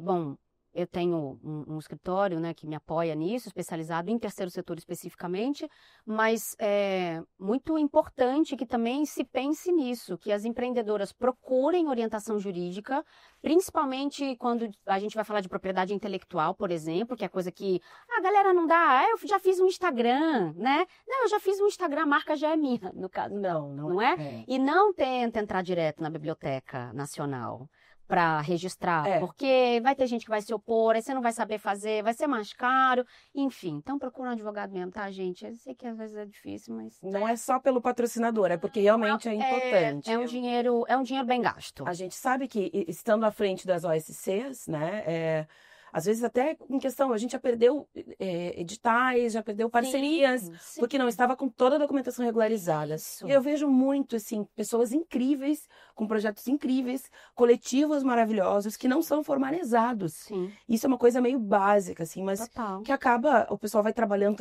e não para pensar nisso, né, no início. E qualquer coisa, se precisar, a gente tem os amigos colonienses para ajudar. Não, e esse trio, né, acho que de patrocinador, assim, não tô sendo paga não, viu, gente? É um negócio de verdade mesmo. Esse trio de patrocinador, advogado, lugar para trabalhar, que é o AIA, que é incrível, e o software de gestão, a Almier, assim, isso para mim é a tríade, sabe assim, Pai, Filho e Espírito Santo. Sim, exatamente. Que salva a nossa vida, assim, porque faz muita diferença você trazer alguém aqui para fazer uma reunião ou para, sabe, apresentar um projeto, alguma coisa nesse sentido. Então, é o mundo como é, né, gente? Eu estava falando disso da inteligência. Aí você me perguntou o quanto um negócio mais ativista encontra limite. Essa era a sua pergunta. Sim. E aí, o que eu tenho para dizer tá chegando gente. Pode chegar. É mais uma geração Z. Ai, gente, quem deixou o jovem trabalhar? Esses meninos não viram cena, eles são maravilhosos. Eles são ótimos, eles devolvem a esperança no mundo. Mas viu a Fernanda Montenegro. Viu a Fernanda Montenegro. Sim. É verdade. Ganharam um Oscar, a gente tem um bilionário agora que a gente gosta, certo, tem razão. Tá bom, tá. Mas essa que acabou de entrar é uma das maiores fãs suas, tá? By the way. Eu tô sabendo, essa menina tá sem referência, tadinha, bonitinha. Então, você perguntou qual é o limite de um negócio ativista. O limite é o limite do investimento, na minha análise, tá? Na minha visão. Por quê? Porque quando a gente fala, a gente estava falando da minha roupa, né? Então, eu tô sempre de salto alto, eu chego em qualquer lugar, principalmente nos eventos de terceiro setor, e eu sou sempre um bicho esquisito. de alfaiataria, tal, não sei o quê, me olham esquisito. Eu digo, gente, eu sou sempre a cota Faria Lima do rolê. E agora eu tenho que dizer a parte honesta, né? Porque, assim, Faria Lima tá com muita coisa já misturada ali, né? Sim. Não posso mais fazer essa brincadeira e passar impune, não é? Por que eu digo... Aí agora eu vou juntar um monte de coisa para responder sua pergunta. Por que eu digo que eu sou a cota Faria Lima do rolê? Porque eu sou, primeiro, uma mulher. Eu sou uma mulher que não nasceu em berço de ouro. Então, os meus contatos, eles não são herdados. Eles são adquiridos, até assim, com bastante esforço, porque eu não sou a pessoa que naturalmente vai fazer networking ou vai nos lugares só para isso. Assim, para mim é um negócio meio esquisito, mas a gente aprende a fazer também, não tem problema. Uma mulher que foi mãe adolescente, vem para São Paulo, vira executiva e quase sempre só com homens na mesa, e que aprendem que quando a coisa vai ficando ruim eu falo, vou fazer xixi, tá? Aí todo mundo já sabe que eu vou dar uma respirada para não processar ninguém. Aí você levanta, como o Chico Xavier ensinou, enche a boca de água, né, para não falar nada, vai fazer xixi, volta e retoma a discussão com toda a diplomacia do mundo. E aí o que eu quero juntar agora? Existem vários tipos de ativismo. E para mim todos eles são necessários. Só que parece que hoje em dia a gente só está dando valor para o ativismo combativo. E o ativismo combativo, ele é necessário, mas ele também tem o seu limite, que daqui a pouco eu vou juntar com o empreendedorismo. Precisa ter alguém que senta na mesa do dinheiro que manda, porque ainda é o dinheiro que manda. O Vale do Silício não é o Vale do Silício à toa, não. São esses meninos, tudo amigo ali, ó, dando dinheiro um pro outro. É no jogo de tênis, é no golfe, é agora estão fazendo experiência de carro no Autódromo de Interlagos e tal. É nesses lugares que os negócios se dão. Então, esses lugares, eles não são autorizados pra gente. É o clube do charuto, é o clube do uísque, é o clube da moto, agora é o clube do relógio, né? Tá rolando o clube do relógio, tá tudo certo. Então, qual é o meu ponto? No espectro do ativismo, assim como no espectro da violência, você tá com dor, tem uma clínica ótima pra te indicar, viu? Uma clínica de esporte ótima. Que é o clube.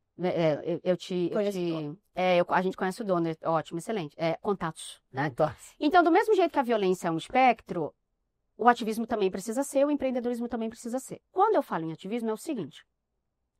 A gente precisa estar junto da mesa desses caras, porque senão eles vão falar só aquilo ali que eles conhecem. E eu recebi muita pedrada porque eu convidei, para o meu podcast que só fala com homens, eu convidei um cara bastante controverso, que é um dos líderes do G4 Educação, que é o Thales Gomes. E aí as pessoas falam assim, como que você tem estômago? Aí eu visto meu melhor sorriso e digo, gente, é o seguinte, deixa eu falar uma coisa pra vocês. Alguém precisa fazer.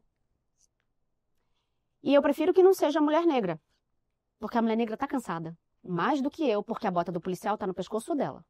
Tá certo? Então, quando eu vou falar de ativismo um pouco mais pacífico, é fácil pra mim que eu não tô com a bota do policial no meu pescoço, não tô sendo seguida em farmácia, não preciso andar com a nota fiscal do meu iPhone na bolsa.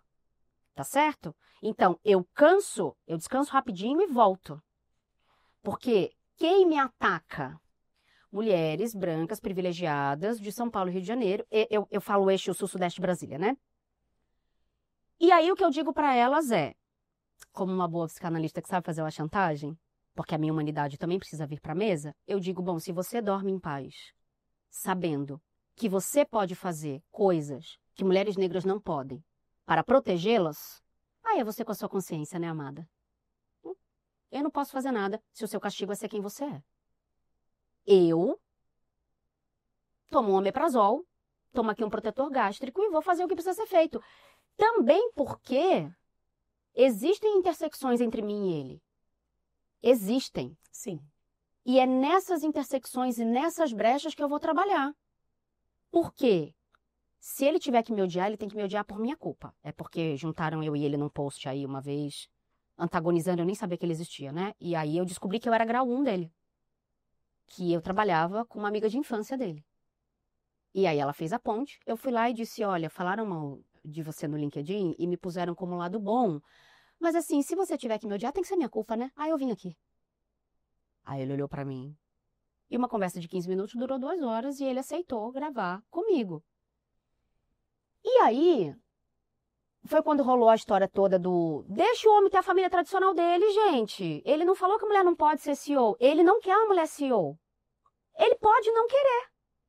Se tem uma mulher que não quer ser CEO para casar com ele, ela tem que agradecer ao feminismo também. Vamos lembrar disso aqui. Sim. Não é? Se ela está fazendo isso por escolha, a gente pode questionar a escolha dela, mas a gente não pode tirar dela a decisão de escolher.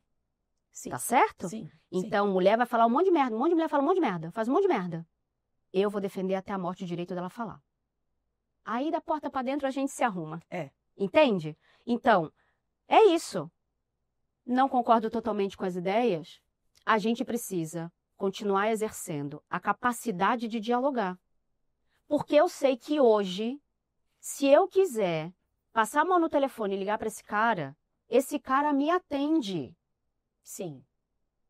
E se eu tiver um projeto que eu sei que eu vou botar na mesa dele, e ele vai olhar, ou ele vai dizer, uma das milhares de empresas que são minhas clientes podem olhar, eu vou ligar para esse cara.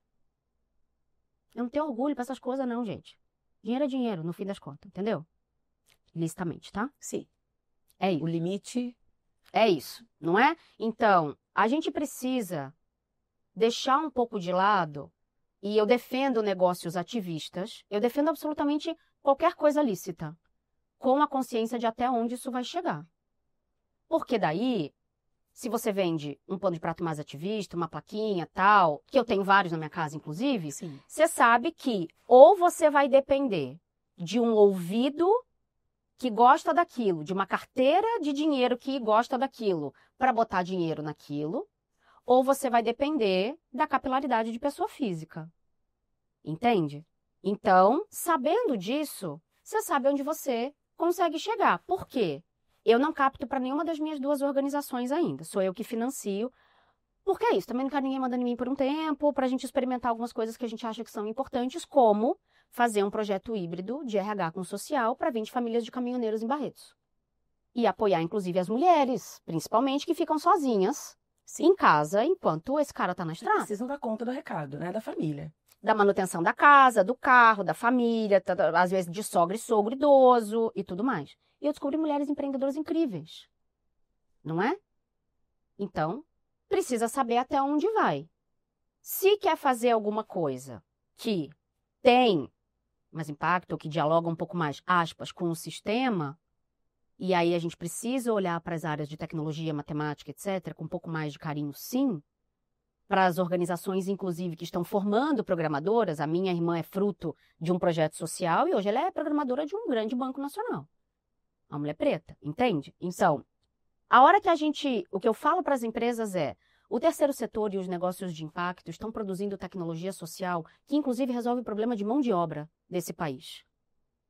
O problema é que vocês querem ficar só reclamando de governo, não importa o governo que seja, e aí vocês querem ficar dizendo que esse país não tem jeito, só que é o seguinte, tá bom, tá tudo uma merda, o que a gente vai fazer para resolver isso aqui?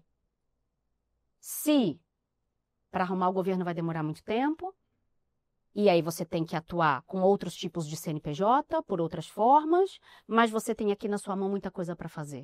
O que a gente vai fazer como sociedade?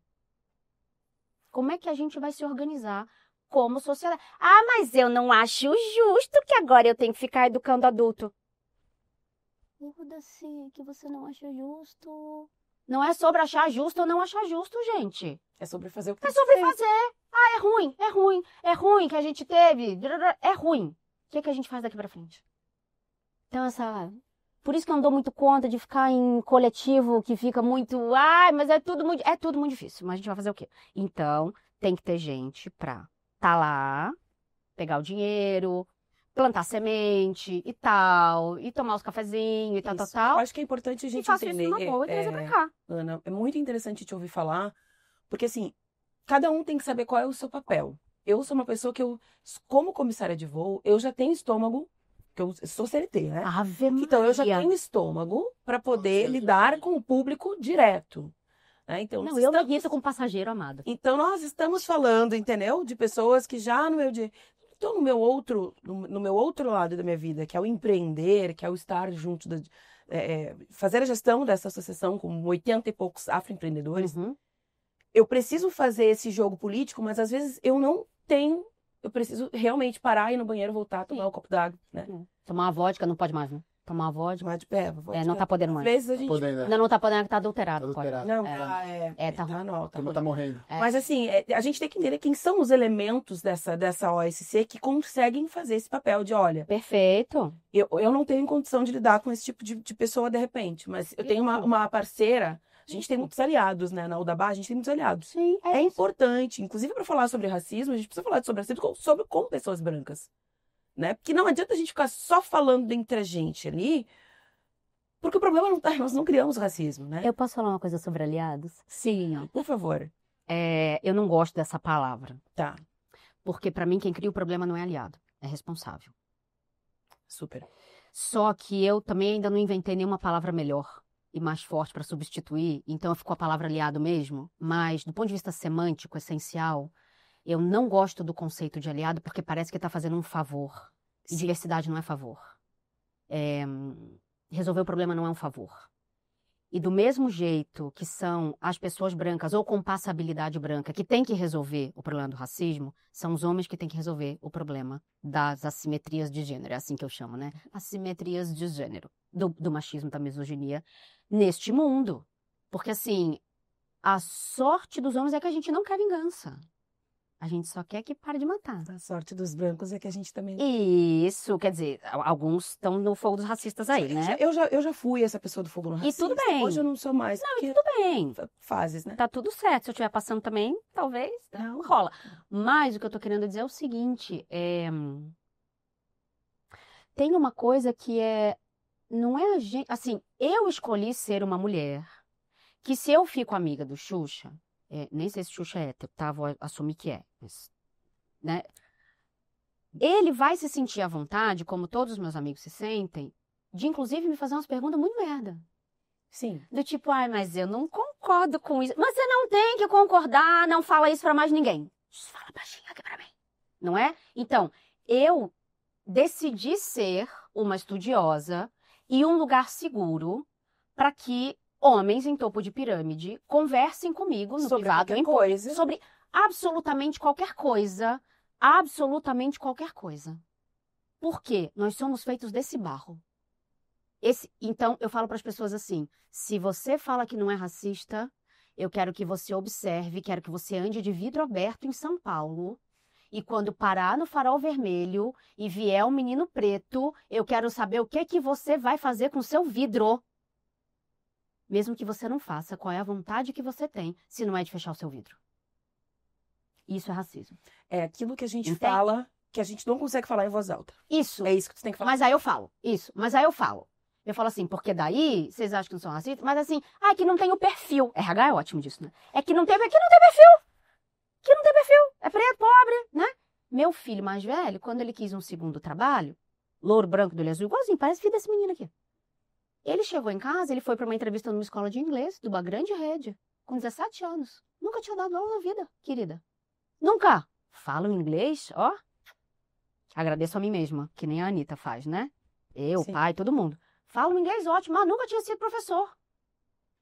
Ele fez 20 minutos de entrevista e saiu professor de uma sala de 18 crianças. Crianças! Aí ele chegou em casa, obviamente feliz, mas é um cara com muita consciência também. E aí ele olhou pra mim e falou, fala. Eu falei, então, ok, seu inglês é ótimo, mas você sabe que é porque você é branco, né? Branco, louro, do olho azul. Porque assim, se fosse um menino preto, com CEP da periferia, você não tinha nem ido pra entrevista. Então, o meu acordo com vocês, que o meu outro filho é branco, louro, do olho verde, né? Assim, não sei o que acontece. Meu acordo com vocês é o seguinte, todas as portas vão se abrir pra vocês. Vocês têm que segurar abertas pra todo mundo passar. Todo Exatamente. mundo. Não é, desse eu não gosto. Que Jesus não mandou o próximo se você quiser, não. É o próximo. Qualquer que seja o próximo. Vai passar Entendeu? pela porta. Vai passar. Então, quando a gente vai falar do empreendedorismo de uma maneira geral, acho que a primeira decisão que um empreendedor precisa tomar é onde é que eu quero conviver também. Entende? Com quem que eu quero me associar. Porque se você olhar para quem funda Estímulo, os caras são Robin Hood também do rolê. São sim. Se você pensar, E é por isso que eu sou tão feliz de ter 3 sócios homens. Porque eles são o comercial, eles são a operação, facilitam um monte de coisa. E eu posso fazer? Posso. Não quero ser a Xena. Guerreira é a Xena. Eu tô cansada. Eu tenho uma Cansada. coisa quando me chamam de guerreira. Eu detesto. Tu é uma guerreira, eu não quero guerrear. Não quero. Eu quero ser Quero uma paz. dondoquinha. Eu quero ser... Não, eu não quero ter paz, uma não. Eu quero ser uma pessoa- dondoquinha. Não, eu quero ser uma Eu pessoa quero assim, ó. ser pet de madame. Eu quero ser uma pessoa que tem uma boa ideia de empreendimento, tem condições de Isso. implementar e não vai ter que batalhar que nem os meus ancestrais para Isso. conseguir um resultado básico. Por isso que eu gosto da Monique Evelli. Sim. Por isso eu gosto da... Como é o nome dela? Da Black Rocks? Ai, me fugiu o nome dela. A fundadora da Black Rocks. Eu vou lembrar daqui a pouco. É por isso que eu gosto de pensar não só em coletivos mais direcionados para gênero ou raça, por exemplo, mas é sempre a primeira saída. Porque meio que vai falar de igual para igual. E aí o que eu estava dizendo era o seguinte, eu escolhi ser essa pessoa que vai discutir as coisas, vai ensinar. Eu sou professora no fim do dia. Maite Lourenço? Maite Lourenço, obrigada, Xuxa, obrigada. Esse menino que a gente contratou de assistente é ótimo. Maravilhoso. Obrigada, muito bom, excelente. Por qual? Se depois vierem me encher o saco É. de que a gente tá... Está te oprimindo. De que a gente tá te oprimindo. Olha só, lá vem com aquela frase. Ai, o sonho do oprimido. É só no opressor. Exatamente. Ai, gente, por favor. Então, é assim, a Maite Lourenço, muito obrigada. Eu escolhi ocupar esse lugar, porque eu posso ter o cargo de conselheira, o cargo de mentor, o cargo disso, daquilo. Eu sou professora no fim do dia. Mas as pessoas brancas não podem achar que as pessoas negras têm essa obrigação e os homens não podem achar que as mulheres têm essa obrigação. Porque às vezes eu escuto assim, mas que você tem que me ensinar. É que não é o meu lugar de fala. Não, mas todo mundo Isso fala também. de um lugar. É, Todo mundo fala de um exatamente. lugar. Fala do seu lugar. Confunde-se muito o que é o Fala do lugar seu de lugar. fala, né? Fala do Confunde-se seu lugar. muito. Entendeu? Você não pode querer falar por mim. Sim. Não pode, é uma mesa só de homens quererem decidir a saúde do corpo da mulher. Então, Sim. é isso que não tá fazendo sentido. É uma conversa meio doida pra mim, nesse aspecto, entende? Então, o que a gente precisa desenhar é justamente como é que a gente faz a interlocução com o oposto. E é isso que eu falo pras pessoas. Tá bom, vocês não querem ir lá falar com o moço? Eu vou. Mas não me enche o saco também. Não me dá mais problema. Não dificulta a minha vida. Só me deixa quieta. Tô nem fazendo nada pra você, não é? Então, acho que tem um pouco disso também nessa mistureba toda. Vamos abrir para ele fazer as perguntas? Vamos, agora. Vamos! Chegou... Com vocês! Xuxa! Ele! Ai, batendo palma pra homem. Eu acho assim, eu falei pouco hoje, porque eu acho que todas as minhas dúvidas, o que eu vivi e várias coisas acho que eu poderia até ter comentado de experiências que eu já tive, mas seriam muito superficiais para a profundidade de tema que vocês foram. Então, assim, tô aqui quieto porque acho que eu tinha pouco para contribuir e tá muito legal. Acho que esse projeto que a gente criou aqui, eu, Kênia, Lisa, todo mundo, é para atingir o maior número de pessoas, não é para atingir Xuxa, não é para atingir Kênia. Eu acho que tem episódios que vai muito mais pro meu lado, acho que esse episódio está indo muito mais para Kênia. E é isso, a gente está alcançando o objetivo, acho que essa é a parte mais importante. Eu tinha 3 temas para ir, um tema ligado também para espiritualidade, religião e empreendedorismo, mas eu acho que já vai migrar muito, mas eu vou tentar puxar um pouco uma dúvida que eu acho que é superficial, mas assim, é uma dúvida que eu tinha na hora que a eu gente vai estudei ficar com você. profundo, vai lá. Tá bom. Eu tinha meu ponto para colocar eu vou um pouco no dado estatístico. Então assim, durante toda a minha vida que eu estudei, sempre fui um cara que gostei muito de esporte, então na parte de esportiva eu me dei bem porque era da parte ligado do que eu gostava. Tá. Quando a gente começou a estudar, começou a ir para a faculdade e até começar no emprego, eu pensei isso já antes de você vir para cá, eu estava pensando nisso. Eu tive no núcleo de pessoas que querem ter performance. Então assim, a maioria das pessoas querem ficar na média, lá fazer mais ou menos. A galera que quer performar, aí pega um núcleo menor, a grande maioria e as melhores sempre foram mulheres. Tá. Na escola, faculdade, as melhores notas, conselho de classe, a gente montou um diretório acadêmico, então também tinha uma liderança mulher. Uhum. Quando você começa no trabalho também, cara, as que mais se destacavam eram as mulheres. Sim. Aí chega uma fase da vida que esse jogo começa a mudar. Isso mesmo. Do núcleo das pessoas que querem performance, você começa a perceber que só tem os homens, ou raríssimas pessoas de mulheres, raríssimas mulheres. Uhum. não vou ser eu que vou... A minha pergunta é para vocês, não vou ser eu que vou divulgar o motivo disso, eu tenho uns super simples, acho que talvez... eu tenho um exemplo em casa, assim, putz, minha esposa trabalhava bastante, e aí tem a parte da gravidez, que mesmo que eu seja imagino que eu seja um pai presente, e nem tanto também, que ela segura muito a bronca lá em casa, ela se desconecta do trabalho dela. Então como é que você reconecta de novo depois de um período? E hoje as mulheres que eu tenho como admiração, que mais conseguiram sucesso, são mulheres que tomaram decisão na vida de não ser mãe, e que é péssimo. Então, assim, meu ponto de dúvida é o porquê que acontece isso. Eu queria entender de vocês o porquê que acontece isso, porquê que tem até 24, 25, 26 anos, assim, tem alguns homens, mas a grande maioria mulheres, e as melhores são mulheres, e aí isso praticamente que desmorona, não é gradual, é bluf, some. É isso mesmo. E aí como que, de alguma maneira, nas empresas que eu trabalho, nos projetos que eu estou dentro, como que de alguma maneira eu posso contribuir para, dependendo do motivo, da razão do problema, como posso contribuir para trazer. Porque mesmo assim tem muitas mulheres qualificadas que eu tenho que achar e colocar nessa posição que não é algo que seja uma ONG que eu estou fazendo. Não, eu quero botar ela para ser boa. Não é porque ela passou por algum plano. Não, também eu sou capitalista. Então, quero dar oportunidade, identificar e dar oportunidade para essas pessoas para me ajudar também nos meus sonhos, nos meus objetivos. Tá. Quer falar? Não, Muito superficial? Não é, definitivamente eu não. ia falar pelo contrário, Eu acho que não. não tem uma resposta simples, né? Acho que tem muitas E é real que eu muitas percebi, camadas aí. eu percebi sozinho, assim, falei, pô, cadê aquela turminha que tava aqui do meu lado? Não tá mais, mudou tudo, só ficou... Isso, porque a gente chega numa fase da vida que realmente são escolhas, assim, né? Eu não tenho filhos, me pergunto muito isso, porque eu até vi uma entrevista da Thaís Araújo falando assim, Tostines é fresquinha porque vende muito ou vende muito porque é fresquinha? Eu me pergunto, eu faço esse tanto de coisas, eu faço esse tanto de coisas porque eu não tenho filhos, ou eu não tenho filhos porque eu faço esse tanto de coisa? Hoje minha vida pessoal é diferente porque eu acabei perdendo meu útero para o câncer, então eu já não vou gestar. De repente, um momento teria filhos. Mas eu me pergunto muito isso, assim, como seria a minha vida se eu tivesse tido um filho há uns anos atrás? Depois de 17 anos e meio como comissária de voo, será que eu ainda seria comissária de voo? Então, eu seria comissária de voo ainda... Eu ainda sou comissária de voo porque eu não tenho filhos? Ou eu não tenho filhos porque eu sou comissária de voo? Sabe? Então, essa é uma pergunta, assim, que é muito... e olhando a sociedade, eu acredito que é muito isso. Em algum momento da vida, a gente escolhe casar e ter filhos, né? E viver aquela experiência. E aí...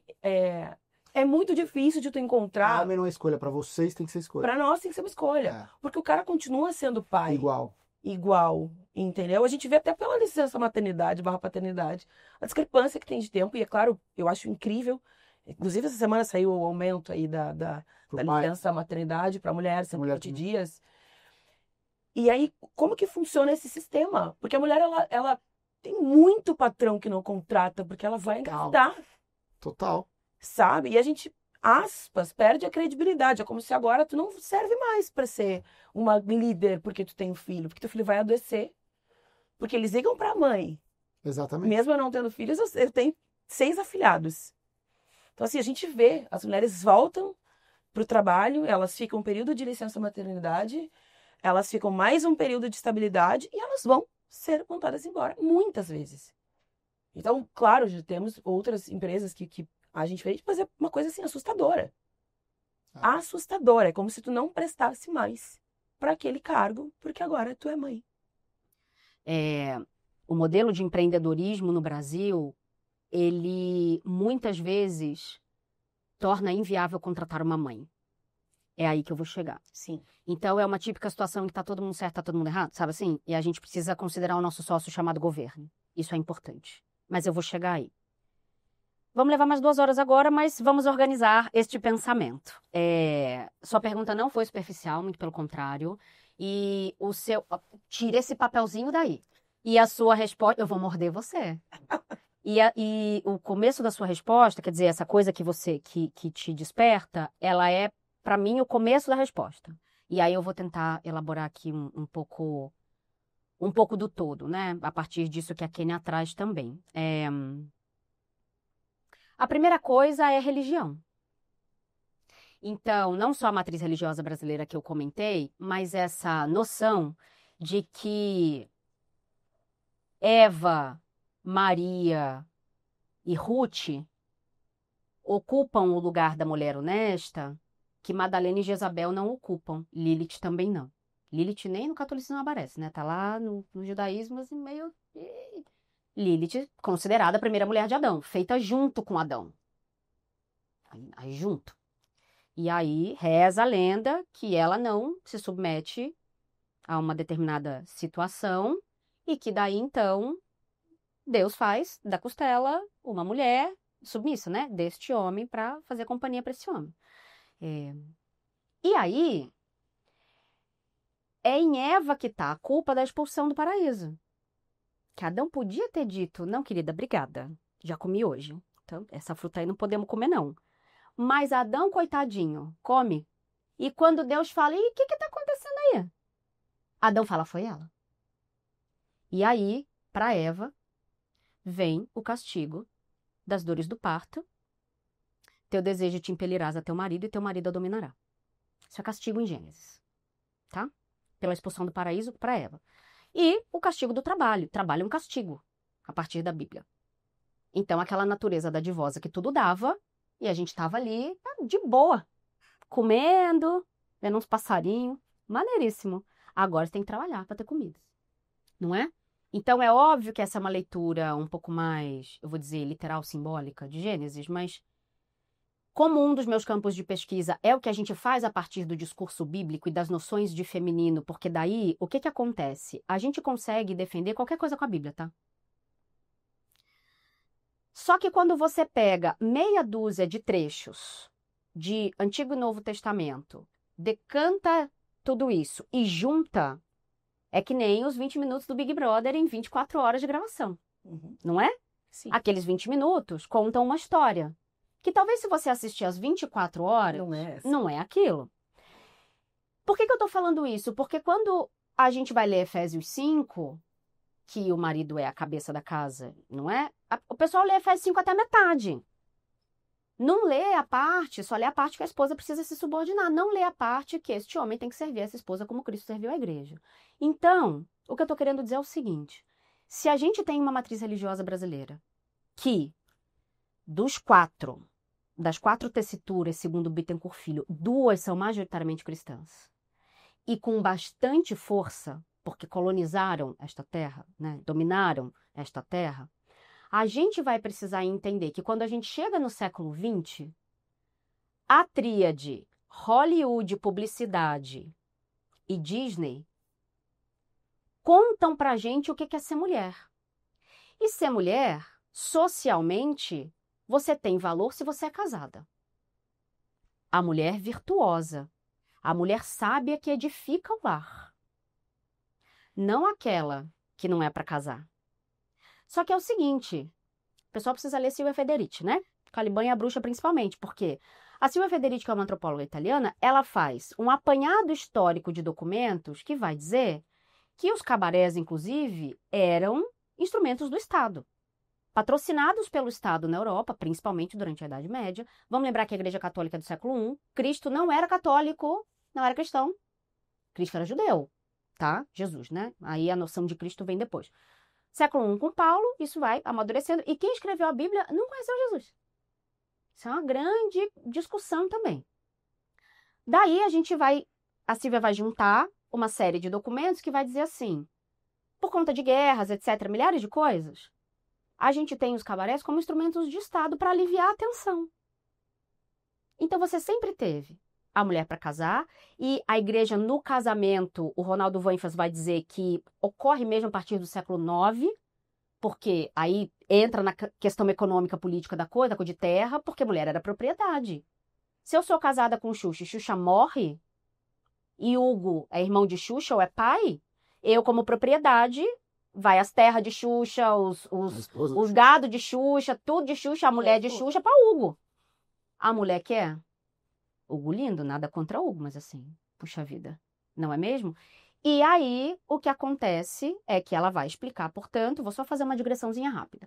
Ela vai explicar, portanto, que o movimento que a igreja não consegue destruir é principalmente o movimento dos cátaros, França e Inglaterra, liderado por mulheres. que reivindicam o poder ao próprio corpo, às terras e à produção na Inquisição. E que, portanto, se não conseguem resolver, vão minar por dentro. Começam a queimar a mulher na praça. Aí, a gente tem uma predominância de medicina, principalmente medicina da floresta, que é das mulheres. Aí vai ter a coisa da magia, tal, não sei o quê, principalmente no parto, não é? E quando você começa a ver, agora aviso de gatilho, hein? Quem tiver questão com violência, passa aí um pouquinho pra frente. Quando você começa a ver mulher nua, no meio da praça, tendo o seio e a língua cortada, é só ler o Martelo da Feiticeira, que é um livro da Inquisição, que orienta, é um manual que orienta como é que você tem que fazer isso. Quando você começa a ver esse tipo de coisa, você quer virar o olho grande para outro lado, mesmo que isso signifique colocar você na reta.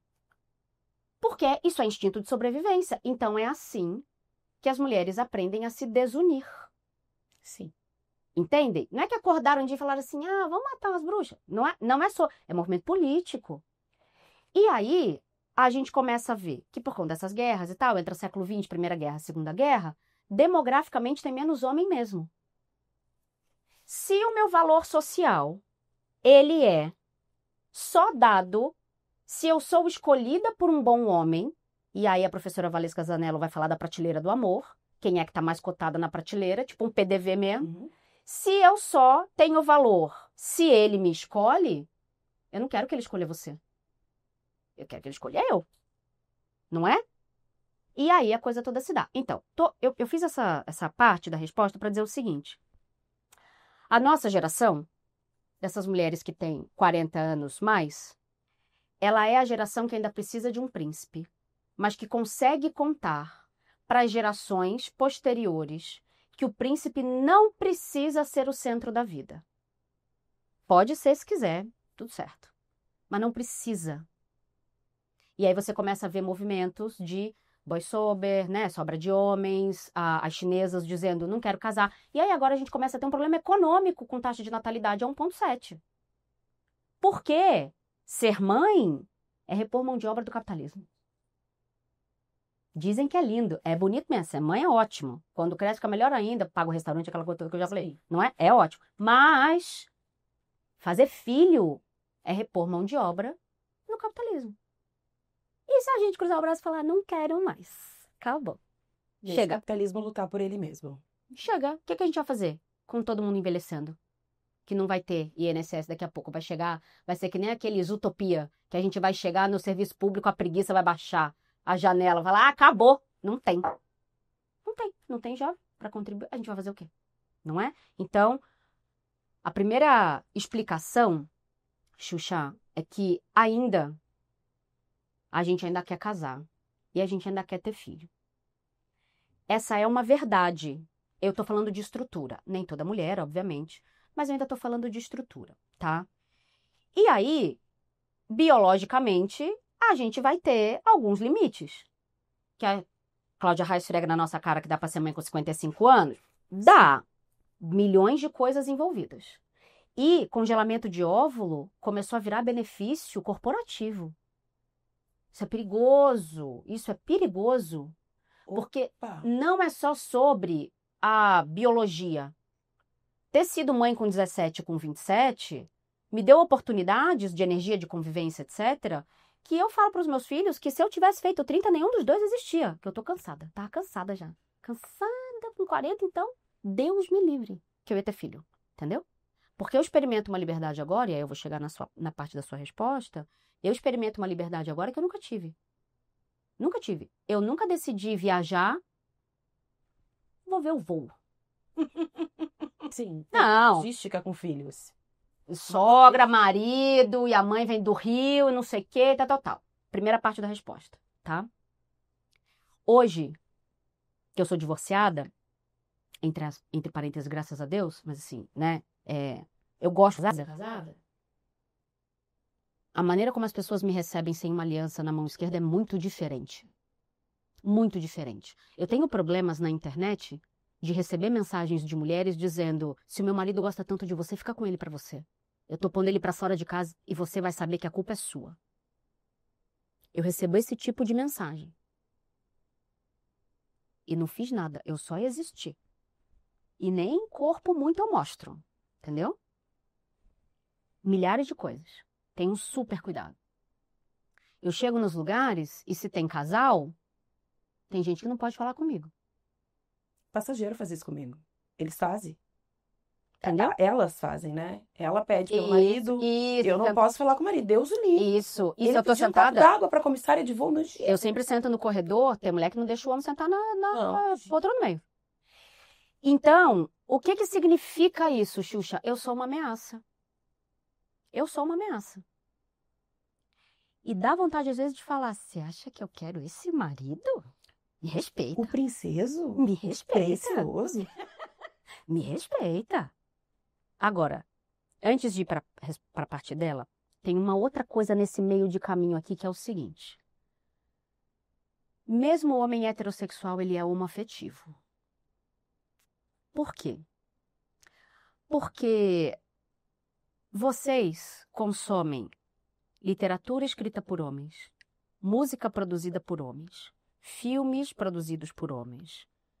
Os seus amigos são homens. A mulher, para o homem heterossexual, ela é um lugar de sexualidade, ela é um lugar de maternidade e ela é um lugar de cuidado da casa.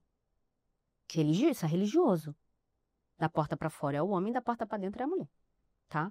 E a gente não se dá muito conta, a maioria das pessoas não se dá conta disso. Então, quem é que vocês ouvem e quem é que vocês consideram um outro homem?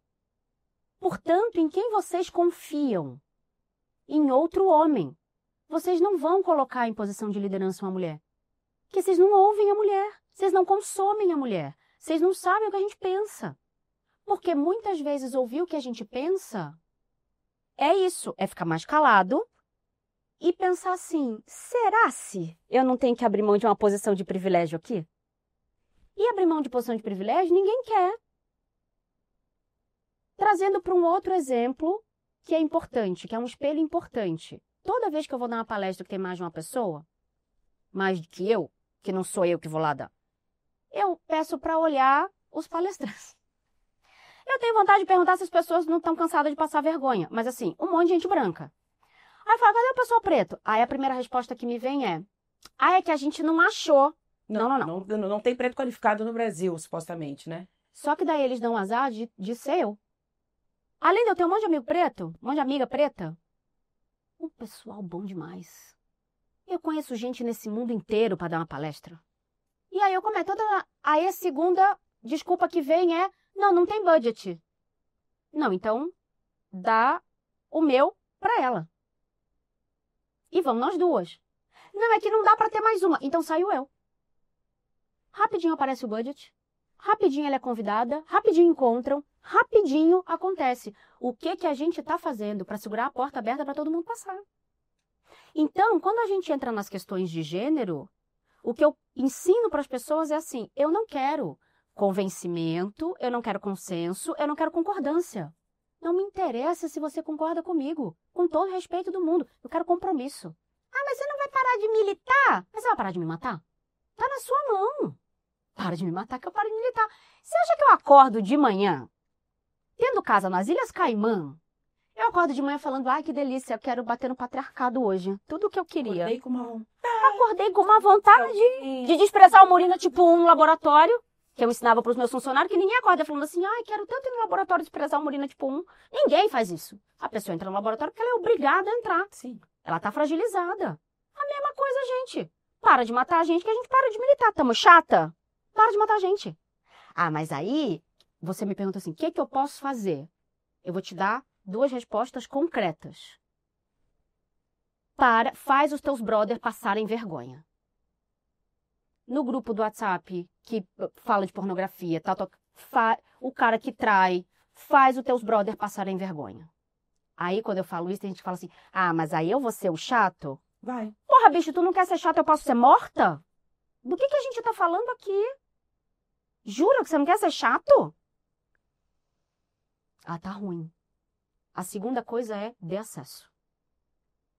A gente, e aí cota pra mim, é dispositivo temporário de acesso. Sim. Tem que ter, se a gente estiver arrumando o resto. Então, é dar acesso. Faça vagas afirmativas.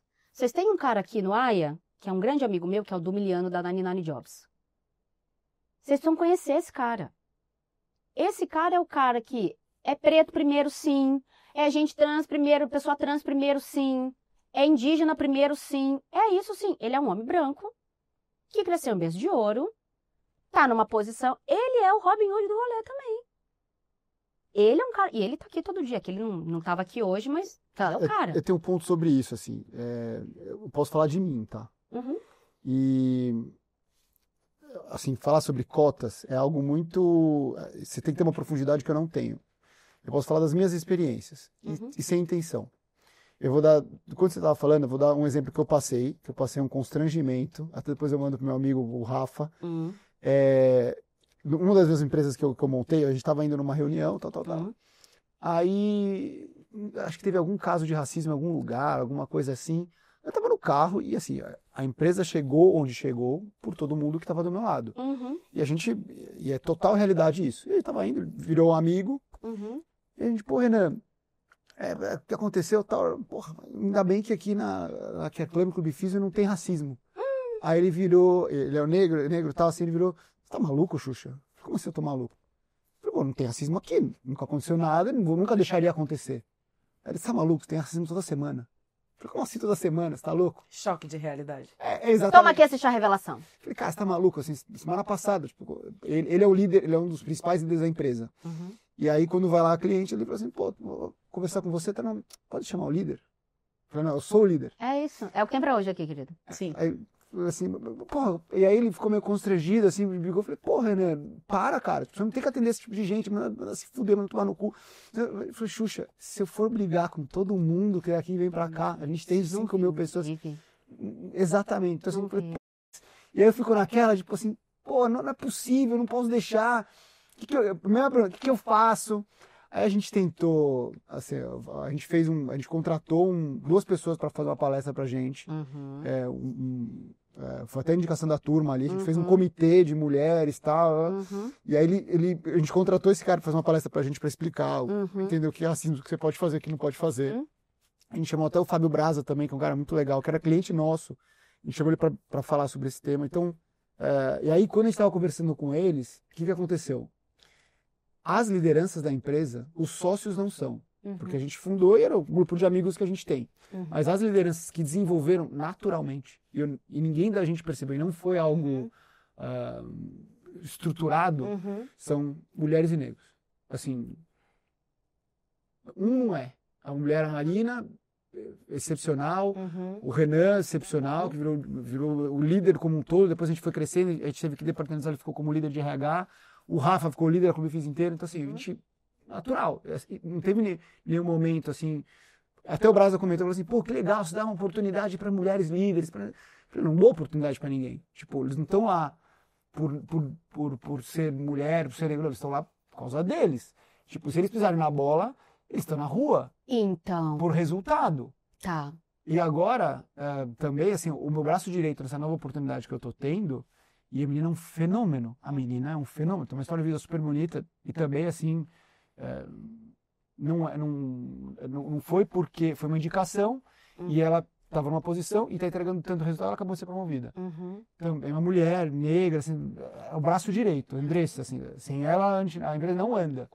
E eu entendo que esses casos são mais raros e entendo que é mais difícil.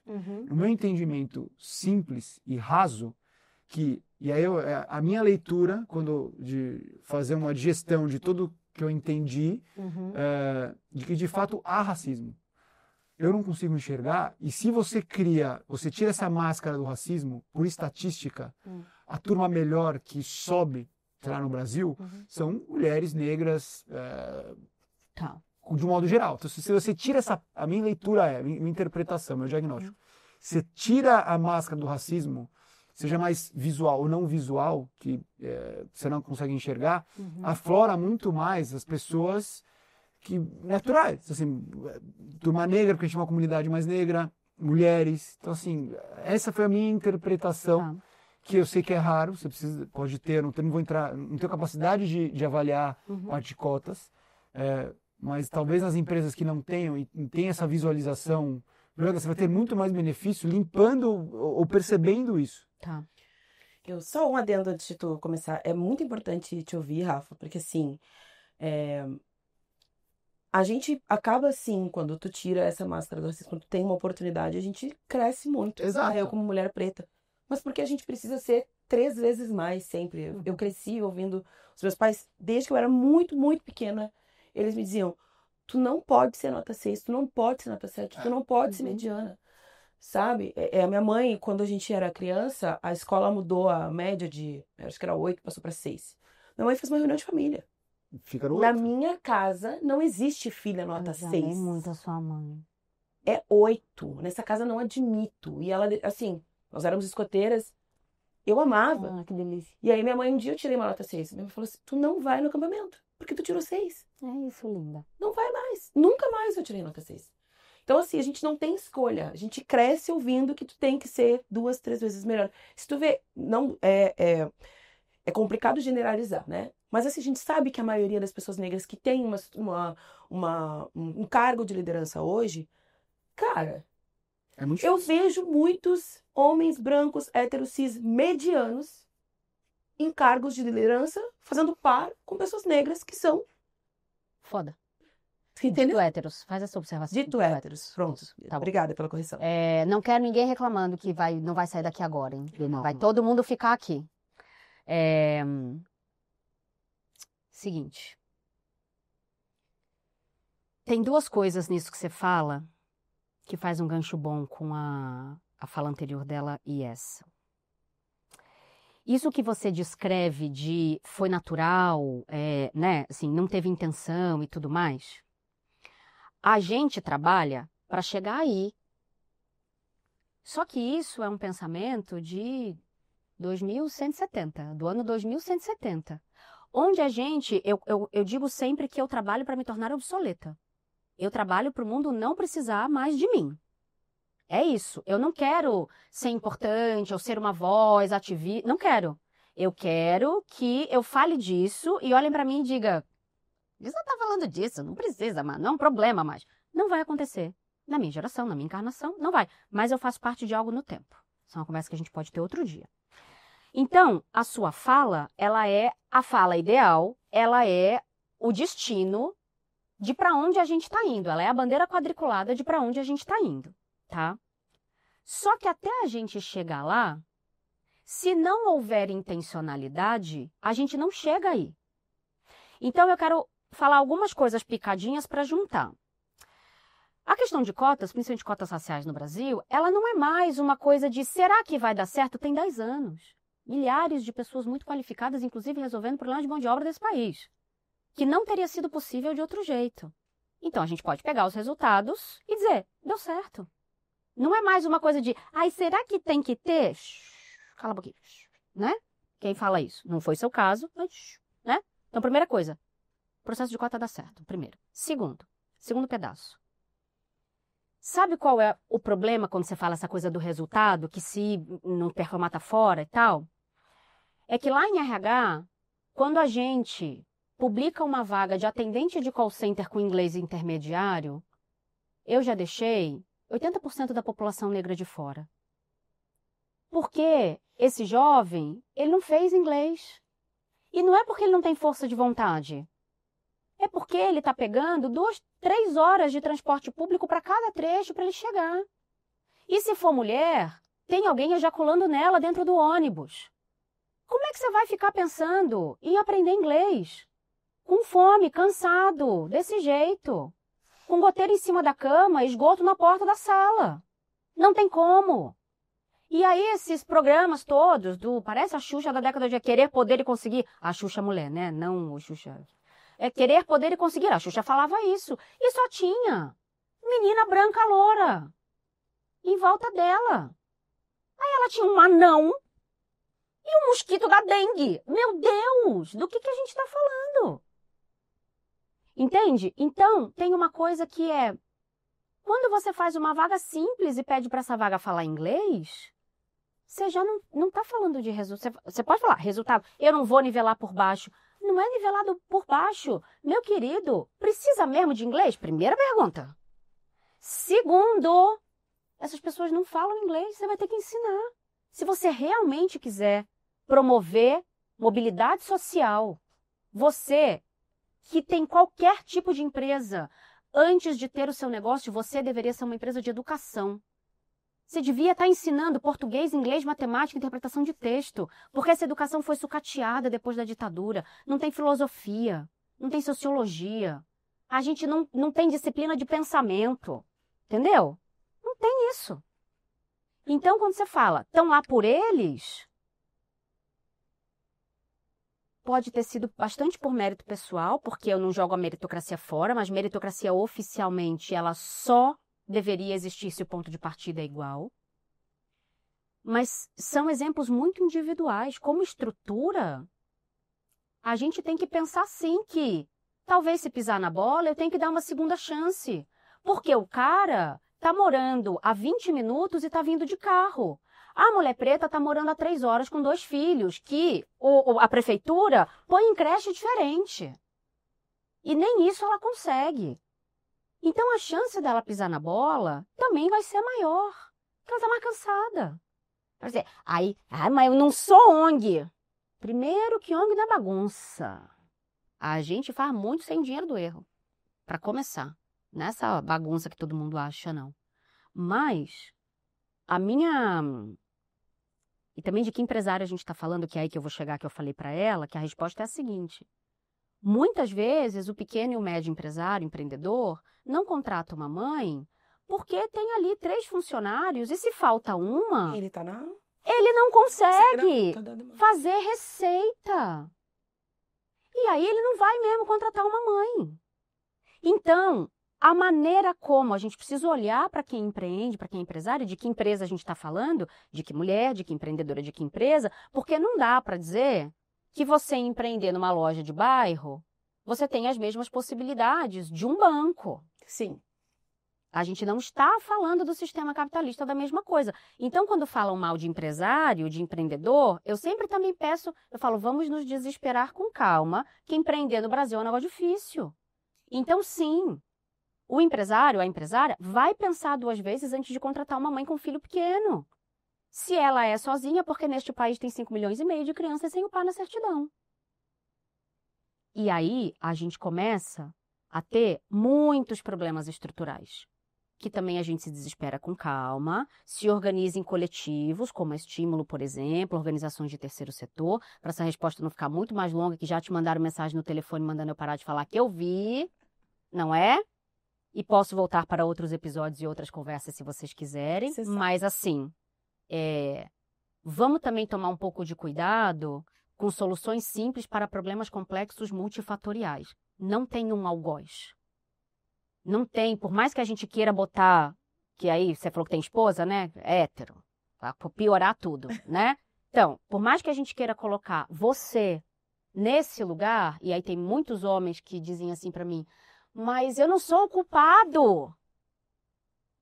Tá bom, gato, mas se beneficia do privilégio.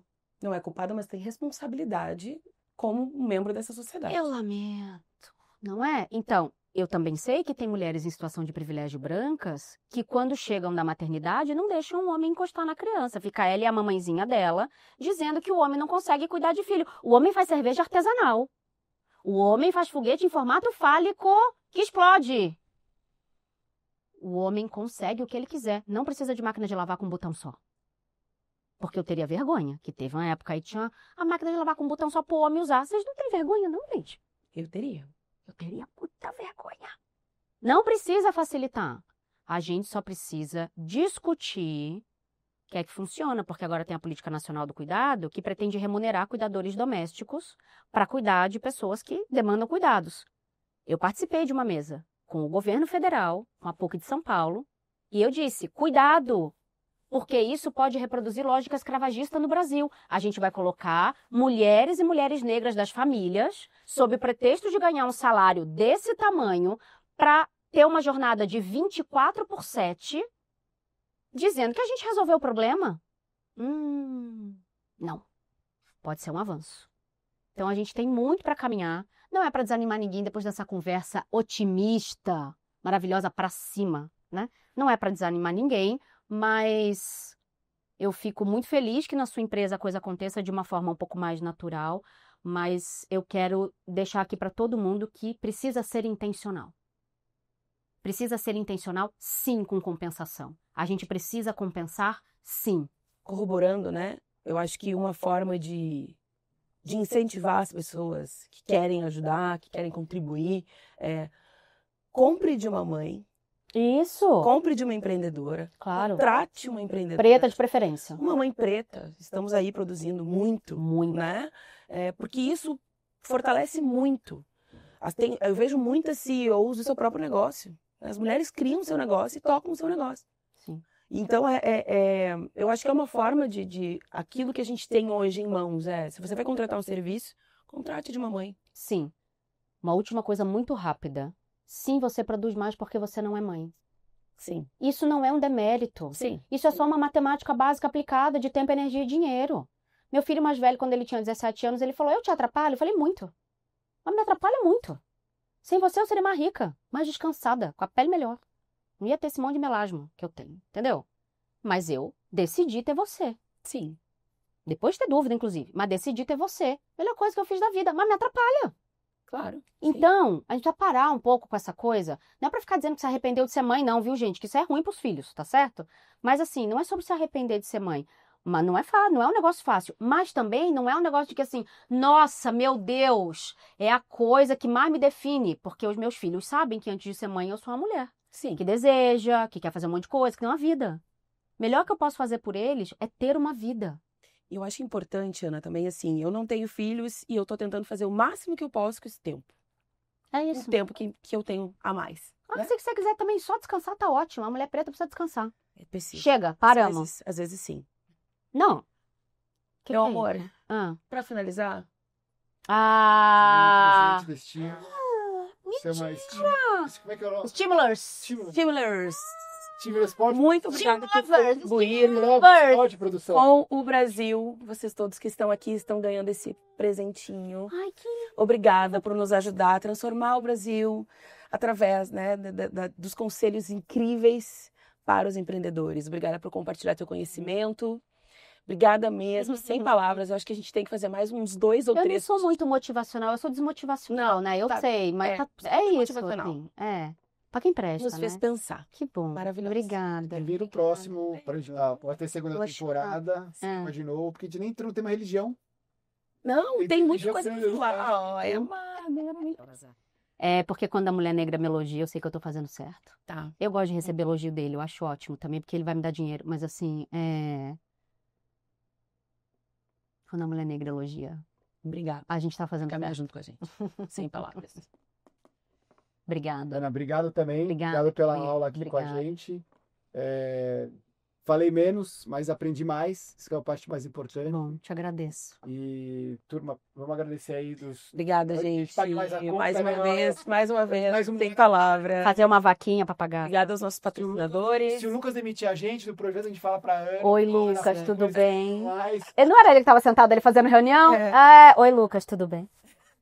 Obrigada, gente, mais uma vez a todo mundo que nos escuta. Agradecer aos patrocinadores, Coloniais, e obrigado por estar nesse episódio com a gente. Por ceder o local e não cobre o estímulo, por favor. Ai, mais uma hora. Ai, dá mais uma hora pra gente. E o Mie também por ajudar a gente mais nesse projeto aqui, turma. Obrigado. Quem assistiu a gente até o final, que viu esse corte, compartilha, curta, segue a gente. Vai ter muita informação importante aqui pra trazer pra gente. Isso. E é isso, né? É isso, sem plano B. Sem plano B. É isso, segue o plano. Tchau. Tchau, gente. Obrigado. Don't stop.